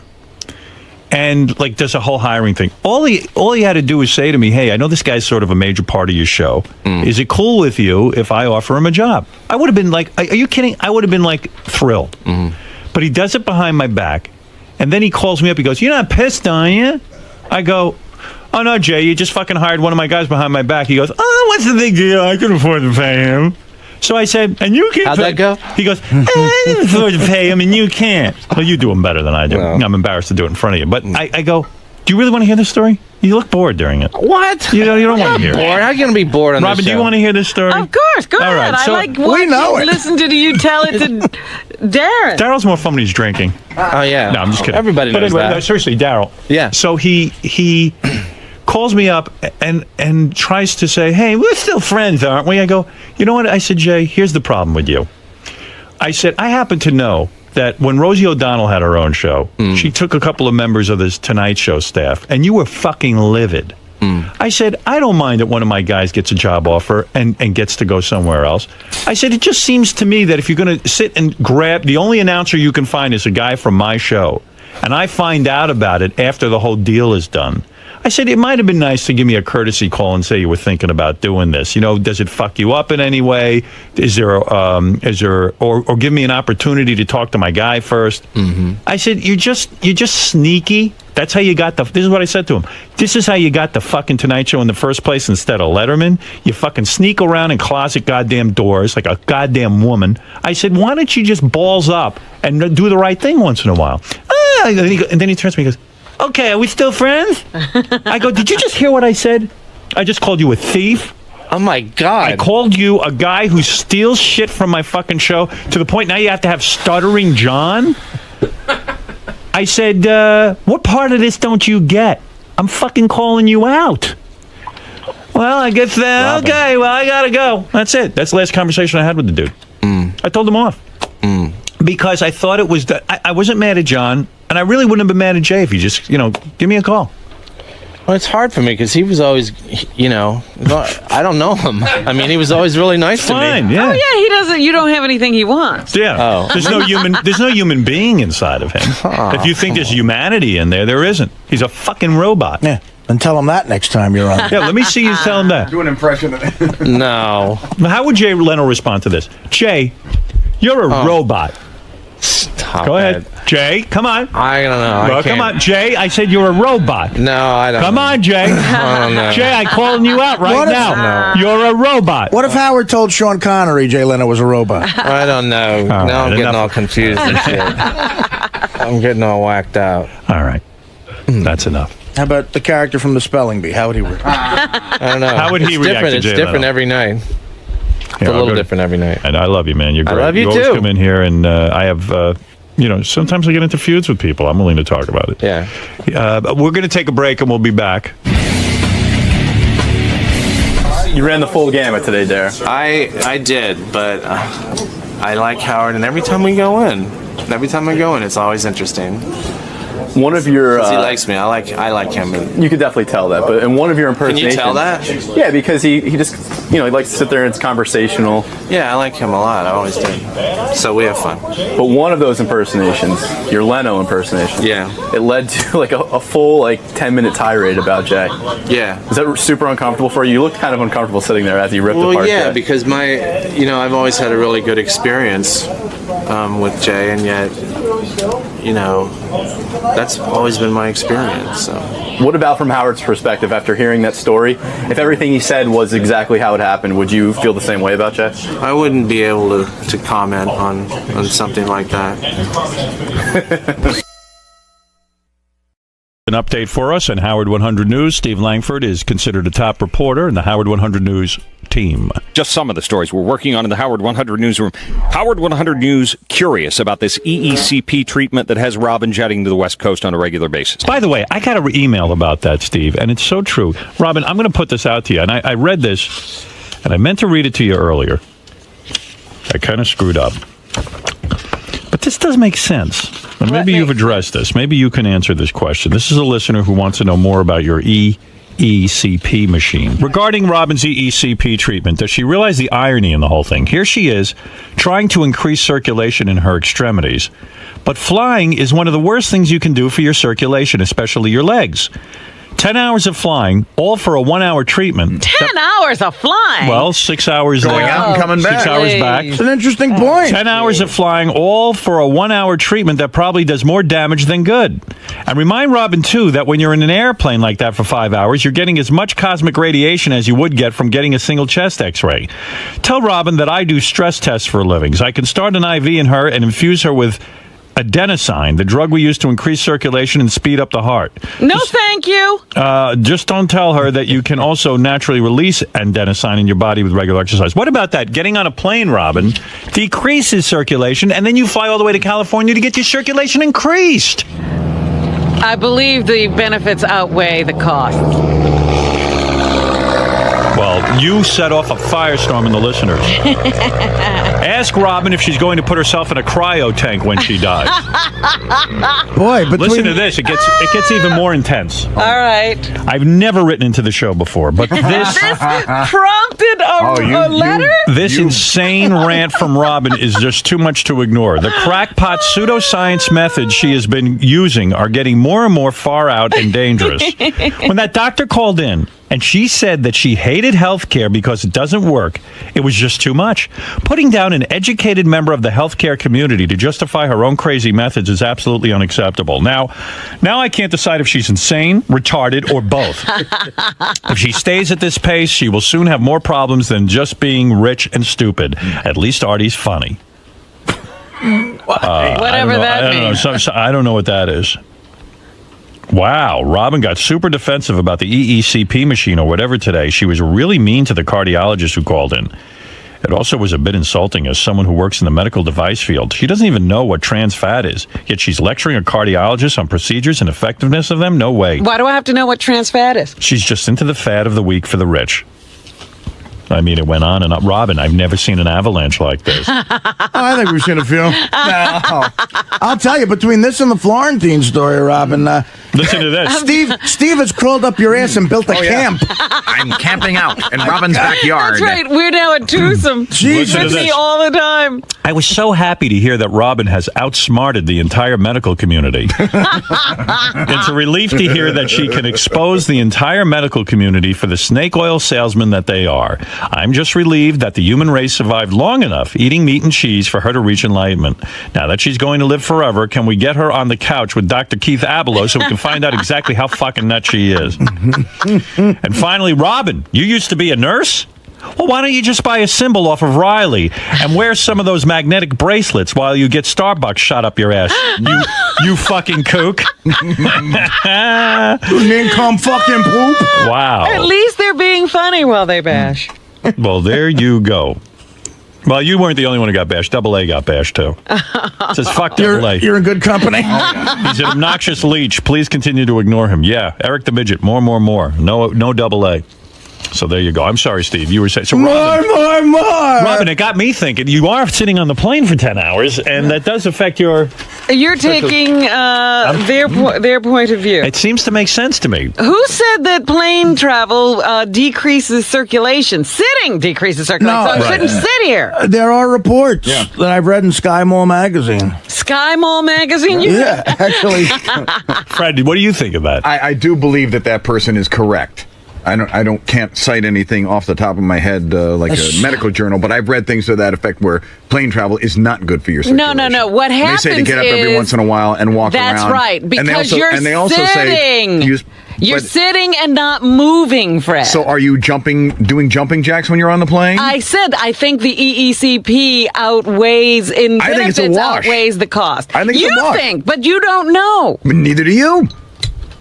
I've actually done it, so I have the at least and I've flown in a plane, so maybe that makes tit for tat. Yeah. Here we go. All right, you have not done the EECP, and Robin has. She's right. But I've flown in a plane. Let's go. And I know you got to get up and walk around. Let's go to Steve Langford, who has more information probably about Robin. Such a ridiculous person. So you should get up and walk around now, asshole, because you could have the same problem. He does. What? Excuse me? Have you seen how many times he walks out of the room? Absolutely. Especially when I need him? Right. All right, go ahead, Steve. So a representative of Vaso Medical, which markets this treatment, set to talk to us later today. Howard 100 News also reaching out to the ever-gregarious John Sally, the former NBA star and a friend of Robin's, to fill us in on his interest in all of this. But an associate telling us John Sally would prefer not to talk to us about EECP and Robin. And Robin. Well, let me tell you something. I don't think it's right that the EECP place that Robin goes to is using her picture on their website. I don't think they did that. That is very strange. I will have to get to the bottom of it. Ralphie, you're on the air. Hey now. Hey now. Hey, listen, I'd be the first to give Robin shit about this, like if this thing was wacky, but like I spent some time looking the thing up. I don't think these people have. It really seems to be a good thing, and if you can afford to do it, why not? It improves your circulation. I know what the guy's saying about like... I'd like to see the studies on this, actually. I mean, being serious for a second, I'd like to see the studies on it. I mean, this stuff is being used for people who have really severe health problems. Unless Robin's keeping a secret from us, like she's got like angina or some sort of like heart condition, which I don't think she does. It was invented for people who do have heart conditions, that kind of thing. But yeah, but if you get up and walk around, it's the same thing. What? If you get up and walk around, it's the same thing. It seems like it's overkill. It's forcing the blood vessels and everything to open up. I mean, it's not like So does exercise. Yeah, exactly. I don't think Robin needs this. I'm being honest. I'm against it. I'm against Robin getting these treatments. I'm against a lot of things you do, but I leave you alone. I'm not bothering you. I would rather you there didn't was do no this. vote being requested. I don't think you need this. What I think is honestly. strange, though, is Robin bashes the medical community, and it wasn't farmers who invented the machine; it was medical doctors. So you know, it was Harvard researchers. Yeah. Yeah. So don't be broad. But they don't use it. She wants to have her EECP and eat it too. All right, thank you, Ralph. That's your opinion, and you're entitled to it. I'm in the camp firmly against these treatments. But then again, I don't know a thing about them, which would be most I wouldn't even call it a treatment because it's not invasive. It's like exercise. It's the same thing. I don't like you being squeezed. Well, if it's like exercise, then there's a Stairmaster. You're an asshole. I do that too. I don't sit around and do nothing. I exercise. I don't know why that makes me an asshole for saying something Because that's you're pretty acting obvious. as if I'm doing this instead of exercise. I don't know what you're doing. I'm just saying it Well, seems... then keep your mouth shut. That's why you're an asshole. Last I knew, you didn't question. Last I knew, it was America, and I could say what I wanted. This is a talk show, and right? I can say you're an asshole. You Okay, asked fair me enough. why I said what I said. I guess this thing makes you calm, doesn't it? No, you make me irritated. Okay. All right. Sorry I irritated you. Fred only says it out of concern, Robin. No, he doesn't. He's being really silly. No, I'm not. Again, like I said, you act as if I don't exercise. I didn't say that. Yes, you did. You said exercise does the same thing as if I'm doing this instead. You're putting words in my mouth. No, that's what you said. I didn't say that. Exercise does the same thing. It's exactly that I did say. And I said I exercise. I think this thing might be, confusing your brain a little bit. Go ahead in Boston. Dave. Hey, now it's Dump Truck. Thanks for taking my call, Howard. I was really trying all morning to get through because I'm a huge Robin fan and I love her and everything. But she was as kooky as Tom Cruise on Matt Lauer yesterday about this EECP thing. I mean, Robin's whole argument is, if it works for sick people, then how can it hurt healthy people? So are healthy people supposed to jump on dialysis machines and undergo, chemotherapy? Again, this is not an invasive procedure like a dialysis or like taking insulin. So your argument is not a good one. Your argument's not a good one, Robin. I mean, that cardiologist wasn't hostile towards you. He was just trying to explain that machinery is for people with serious That problems cardiologist was protecting his income. If people did this, he wouldn't have a job. All right, Chad, go ahead. You're on the air. Hey, now. Right. It's Chad, the cop from Westchester. Okay. Hey, Robin. Yes? Tell everybody to fuck off because whatever you're doing, I saw you on the Howard TV the other day on the wedding list, and you look gorgeous. Well, thank you. Well, no one's debating that. No one. She looks fantastic. She's sexy. Right. Yes, Ralph, go ahead. I'd like to take back what I said. If it's akin to light exercise, you just get off your fat ass and go No, I running. didn't say it was akin to light exercise. I said it does the same thing, absolutely, but it does it in an intense way. Why you guys say fat ass? And I do exercise. I don't know where this came from that I don't. Fred started that rumor. That's how it started. I never said that. That is exactly I how never it said started. that. He never said that, though. I never said that. He was implying that all No. I do I is wasn't go and sit implying on it. this machine I wasn't instead implying that of at all. exercise. But You were saying it was instead of exercise, Fred. It just seems redundant. It seems nonsensical. It seems like something you don't have to do. Nobody has to do anything. Nobody even has to exercise.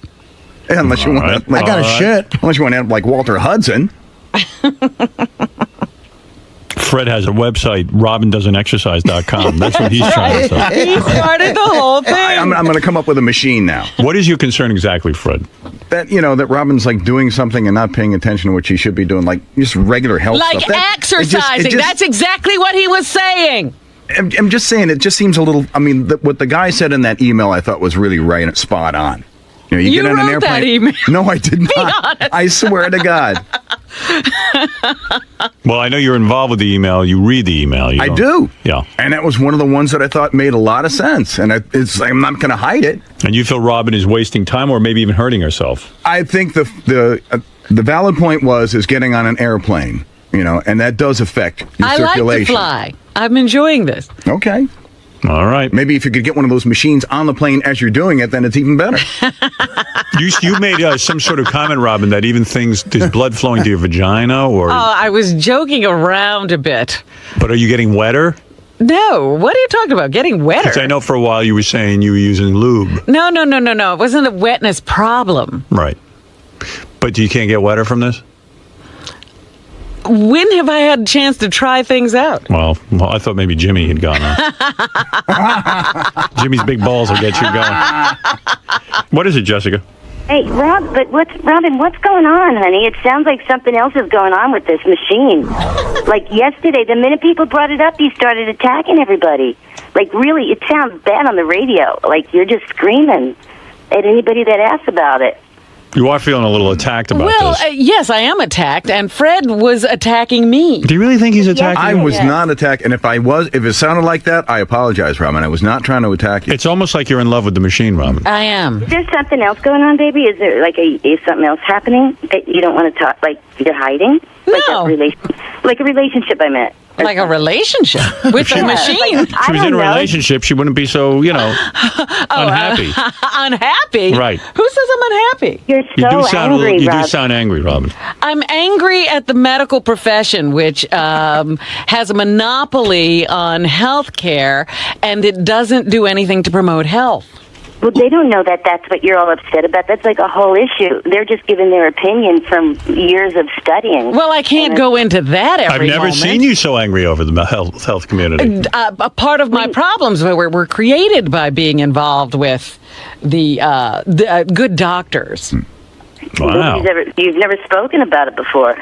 Well, I don't tell you everything that's going on with me. Well, Robin. You need your own show, Robin.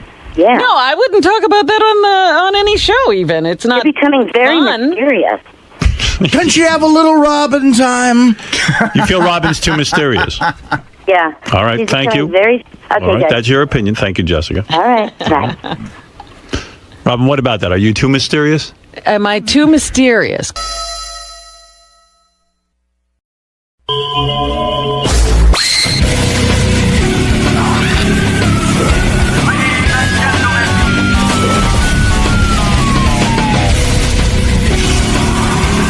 Yeah, hey, I'm Slash, and I'm here promoting my book, Slash, and that's basically it. And I have no idea. I'm sure Howard's going to ask me about a lot of the little stories that are in the book, but I don't know which ones he would have picked up on. Probably all the lewd ones, I'm sure.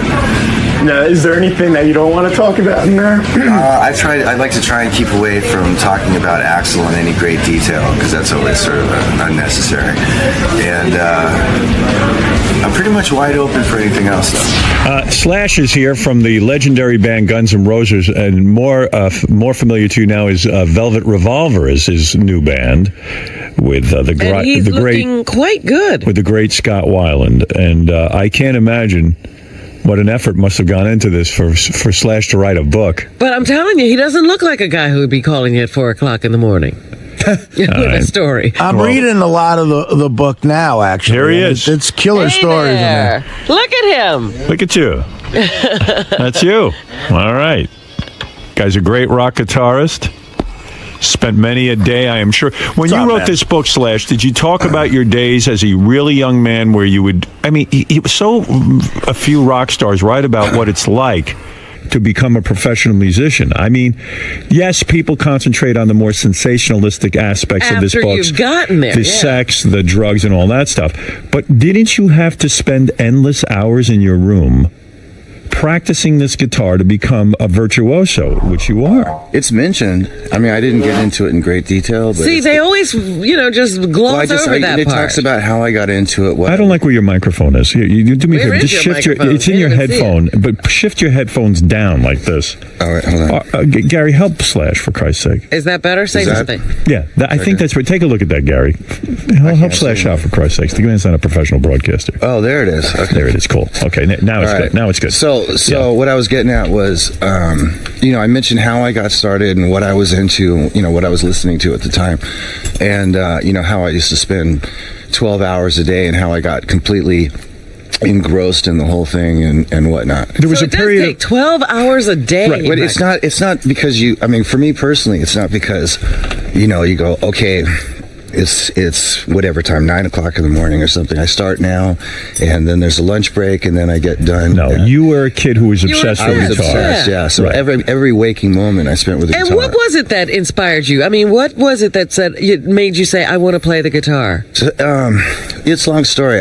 What happened was Steve Adler, the original drummer for Guns N' Roses, he and I met when we were about 13, and we basically ditched the 7th and 8th grade together, and just we're best friends. And he had a guitar, a little cheap guitar, electric guitar, and a cheap little amplifier, and he had a little turntable, and he used to crank Kiss, as loud as it would go, and then turn the amp up. And he didn't know how to play, but he would just bang on it.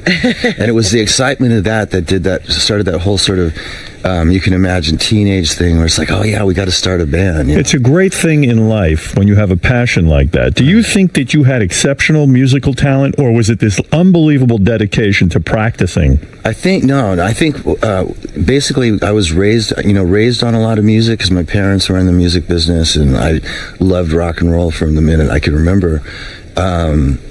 And then when I actually picked up the guitar and put those realistically 3 notes together that make a rock lick, that have that rock sound to it, I had a knack for it. Did you ever take a professional lesson from a teacher? I tried to, yeah.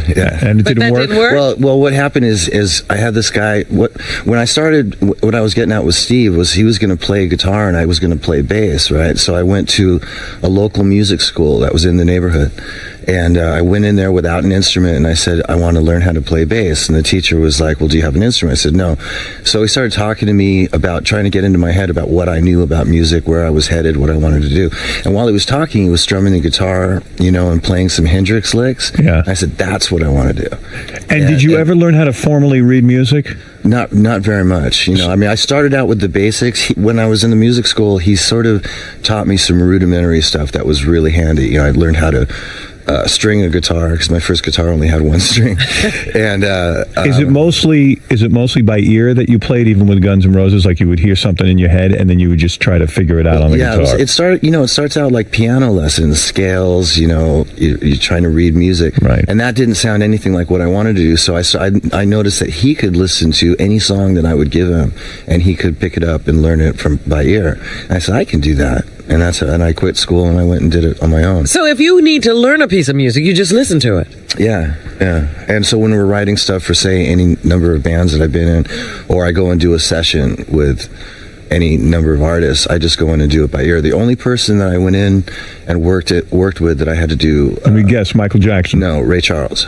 He wanted you to what? Read music? I had to read chord charts. You did? Yeah. And was that difficult? It was. Ray Charles chord charts are not like anybody's chord charts. These are very. The reason I had to read the chord charts was to actually remember all the different chords, because there's so many and they're all jazz chords, which I hardly ever use. So when you went into a session with Michael Jackson, let's say, he would play you a piece of music and say, hey, Slash, see what you can do with this? Yeah, he would give me an arrangement, and then he would go, do whatever you want, and he would leave. When you had to write a book, I mean, that sounds ridiculous that you had to write a book. That sounds like another chore. But I started thinking about your life. Mm-hmm. You are a guy like a free spirit. I don't think you really sat and worried. Like, you've been married 3 times. Twice, okay. But one of your wives, didn't you bang some chick like the night before your wedding? My current wife. Yeah. You cheated on her the night before the wedding, right? Yeah. And that marriage is working. Yeah. But don't you think, it is working. Well, she's got balls, But don't you think, like, in a way, I mean, with all the drug use, out of control behavior, all of this stuff, I go back to your childhood. It was a wild childhood in the sense that your mom even was having this torrid love affair with David Bowie while you were just a child. Is that right? Yeah. True? Yeah. Yeah. Well, torrid's a pretty heavy word. No, I mean, you mean affair like that? She was still married to Slash's dad? My mom and dad were separated at that point. And was your dad a black guy? No, he's white. My mom's black. Your mom is black. Is Bowie's thing black chicks? No, he's white dated chicks. a couple. Yeah. Yeah, and he's married to a black chick now. I think that's his thing. Wait a minute. Why does it have to be a thing? Just Actually, because a he wound up with lot of black white chick? English guys like black girls. You know, my dad too. Yeah, he's English. Yeah, and I've noticed it also on some other occasions. You would I don't say want to it's a stereotype thing, them, huh? but yeah. Right. Did you because people don't think of you as black. Do you think of yourself as black? I don't think of myself as anything really, but when it comes up, I'm just a mixture of the two. And was your mother rejected by the black community because she married a white guy? No. I mean, maybe I was too young to really say anything about that because I wouldn't know. But as far as I could tell, there wasn't any issues. Was there ever shame or I'm humiliation? sure there was a little bit. Was there ever shame or humiliation in your life that you had a black mother? Did white kids try to shame you for that? No, but I think there was moments. I mean, I really came from a different side of the tracks, no matter which school I went to or what neighborhood I lived in when I was coming up. So I was always different, and that just added to the mystique. But wasn't it weird for you? Here you are, a young kid, and your mom is carrying on with what is a very, very famous rock star, and there were almost no rules how you grew up. Yeah. Didn't one of your mom's boyfriends do drugs with you, like heavy drugs, like smoke coke with you? Yeah. Who? Wow. I mean, you were what, 12 when that happened? 12. Yeah, 12. 12 years old. No wonder you had a drug problem. Yeah. Your mom's dating a guy, and she goes to bed or whatever, and he comes into the room, and he says, "Let's get high." No, my mom didn't know anything about it. Right. She wouldn't have allowed it. No, understood. No, he at some point he came to me and he's like, I know you do this stuff. Like, he was a photographer and he needed, misery loves company. He needed somebody to get high with, is what it was. And we go in the dark room and he'd get me loaded. And then we'd go out and hang out. 12 years old. All night. Around 12 years old. And go out and pillage the neighborhood until about 6 o'clock, 7 o'clock in the morning. Then I would come home, pretend like I was asleep, and then get up and go to school. But when adults are doing that with you, oh yeah, mentally, it's got to screw your whole head up. Like there's no rules, there's no boundaries. And no wonder you seem weird to the kids at school. Right. Well, by the time I was 12 and 13, I'd already established sort of a tearaway kind of personality. And so, but I'm talking about when I was younger, like when I was. But you know what's sad about this? 7, 8, 9. Yeah. If you hadn't had the musical gift, if you hadn't been, Slash from Guns N' Roses, you could have easily just ended up a junkie, no money, no life whatsoever, because these adults were not willing to parent you. Well, all things considered, that's probably true. I probably would have ended up being an artist though, because that was the original thing that I. Yeah, but you're talking about having some talent. We're saying if you had no talent. Yeah, then I would probably. Yeah, but I mean, you live in a $7 million home. That's the only reason I'm. The whole professional aspect of it and the musical. The passion for music and all that is what's got me to the point where I'm still here right now. Yeah, it's amazing. That's a major part of it. In a sense, too. Then look at the dysfunctional family you married into. In a sense, in the Guns N' Roses organization. I mean, that's why the band couldn't stay together. I mean, in a way, maybe that's why you were attracted to Axl as a partner in music, because he was screwed up. Out of it too. You were screwed up on drugs. I mean, who was the biggest drug addict in that band? It wasn't you. It was pretty much. Well, no, I think it was myself and Steven. And Izzy went through a period. Axl was never a drug addict. Oh, he wasn't. He's just difficult. He's straight. I mean, he would get high from time to time, but he's never been an addict. Do you ever wish that Axl would come to his senses even now and just put the original Guns N' Roses back together again, go on tour, make a ton of dough, do you remember why I think it's you more were so mutual. It's more mutual. Yeah, but what was it about you and the rest of the guys that he just would never want to get together with you again? Well, at this point, I think, with all fairness to Axl, when I actually left the group, and I think he feels sort of. I haven't approached him about getting back together anyway, but I would imagine that he feels pretty abandoned. I see. We were. Why did you leave the group? I just couldn't. There was certain things I just couldn't take anymore. Like what though? It's so worth it. It was such a great band. You know what? What couldn't you take? I couldn't take. There there was a lot of it had to do with just not being able to control him, the time that the band went on stage, when we were doing anything on a professional level. And then after the Use Your Illusions tour was over, which was 2.5 years of a lot of roller coaster kind of behavior. And then, also another thing was losing two of the original members of the band, which was Steven and Izzy. So that I realized there was a chemistry about the way that we all worked, and also in relationship to Axl. Izzy was very much a sort of the glue, the in-between guy that kept Axl and I sort of on an even keel. Because he came to LA, basically, they were both from Indiana, so they had a certain kind of a relationship that really helped how the rest of the band sort of functioned. Like the album name, Appetite for Destruction. Maybe it's just that's what it had to be. It had to destroy itself. You have a really, really explosive band, which obviously is going to have sort of an implosive thing, Right. But and then after once we got in to start working on what would have been the next record, there was a lot of contractual stuff that Axl started throwing around, and that just was the icing on the cake. Will you ever cut your hair? In other words, a lot of guys now have cut their hair. You still maintain the long hairdo. Same with you. Yes, but will you cut it all off at some point? I mean, there seems to be a movement. Why have you held on to the long hair? I seriously doubt it. I don't know. I really haven't given it that much thought. This is the most thought I put into it. Right now it's still working. I don't agree with you. I think you do put a lot of thought into your look. I think Guns N' Roses put a lot of thought into their look. I think Velvet Revolver puts a lot of thought into their look. Well, if you knew me as a kid, I'm basically the same. I always had long hair, always wore jeans and tennis shoes and t-shirts. And the jewelry? And jewelry. Right. It was the only thing that's different was the top hat, which came later. How old were you when you put a nose ring in? I must have done that during the Snake Pit days, so that was like the mid-90s. So there was nothing you could do that would shock your mother. Your mother had a rock and roll lifestyle. I remember when I came home with my first tattoo, and I was like 15, 16 years old, and she was like, well, the cliche, she goes, you're going to have to live that the rest of your life. And that was the last I ever heard of it.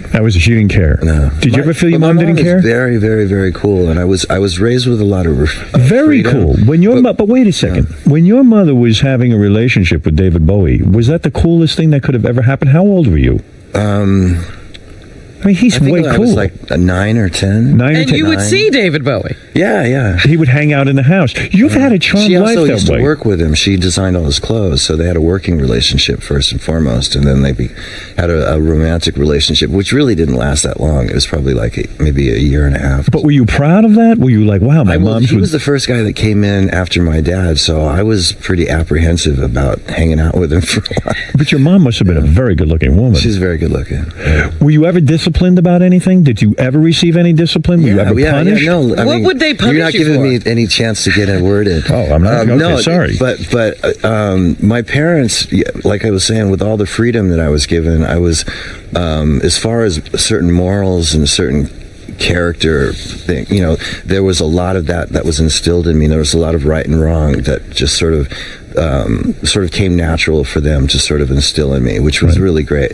And I think there was sort of a mutual respect thing, almost like treating me on the same level as they were. It was very interesting. I used to call them by their first names. I wonder if that's good or bad. I wouldn't let my kids call me by my first. You have kids now. Yeah, they try. Yeah. Do you? Are you a disciplinarian? I'm not too good at that. I try. I get I try and get angry, but I think it's almost laughable. But my wife she's got a handle on that. So you're providing structure for your kids, even if it's through your wife. Well, and also, I've obviously learned a lot over the years, and I have a pretty clear memory of coming up, and so you just sort of.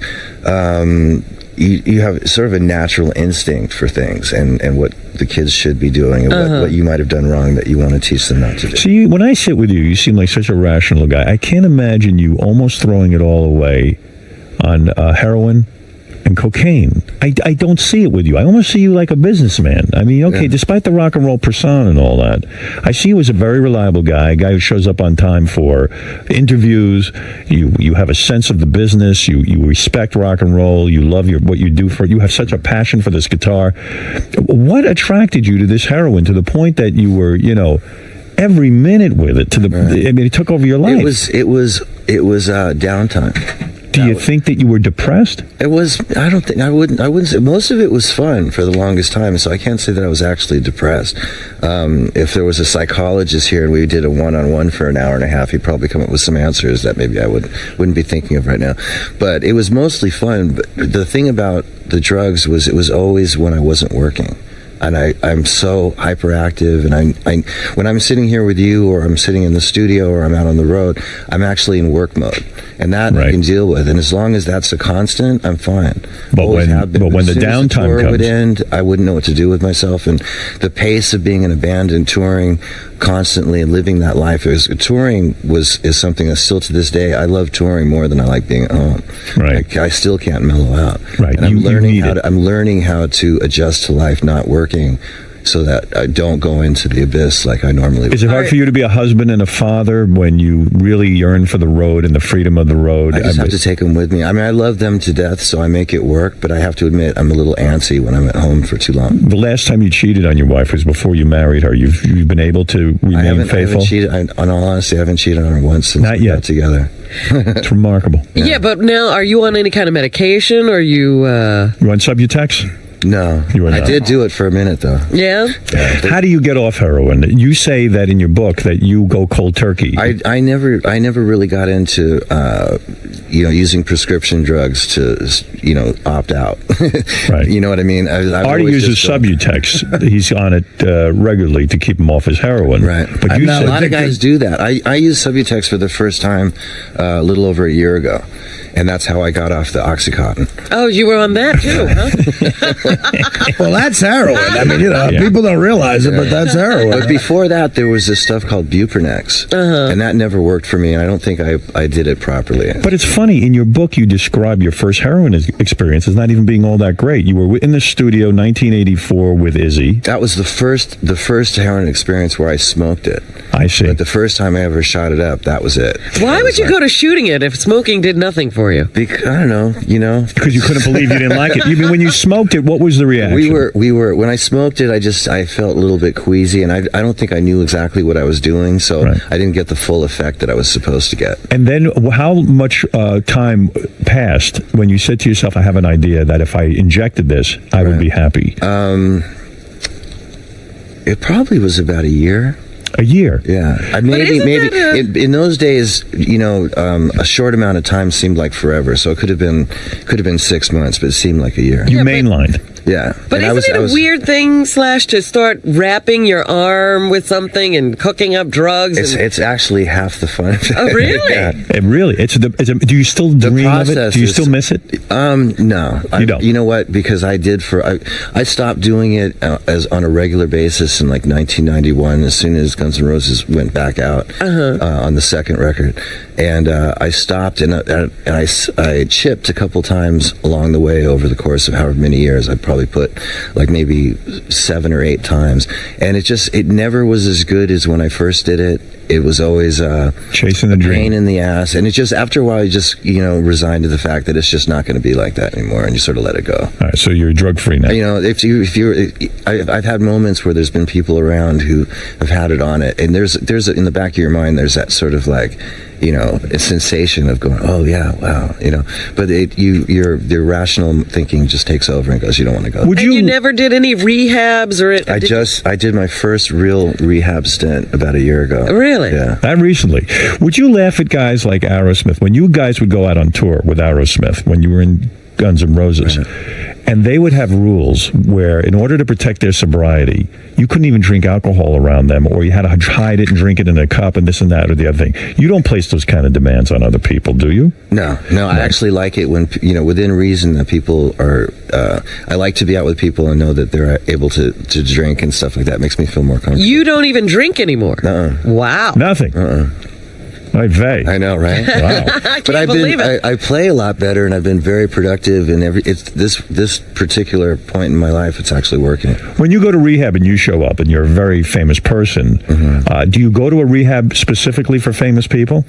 Well, this particular rehab that I went to wasn't necessarily for famous people, but you had to have some cash. You had to have some major dough. So you're in there with some big players. There was actually nobody there when I went in. You had your own rehab. I was the only client, which was great. You know, isn't that a little scary? My own bedroom.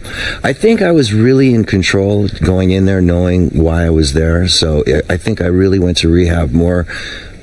Just to get some help to get off the stuff that I was on at the time. I really was that the OxyContin and all that? Yeah. That just so I didn't want to go through the whole long withdrawal thing, and also just to sort of get away from everything for a minute and get my head together, because there was a lot of shit going on at that time. Not only were drugs going on, but a lot of sex. And you describe something in your new book that is very disturbing, and I feel for you on this. What, the Izzy thing? The Izzy thing. You say, what is going on here? I knew this is. Yeah. I remember being up in the bunk one night after a show with Izzy and some girl. We were taking turns having sex with her, but Izzy wasn't wearing any protection.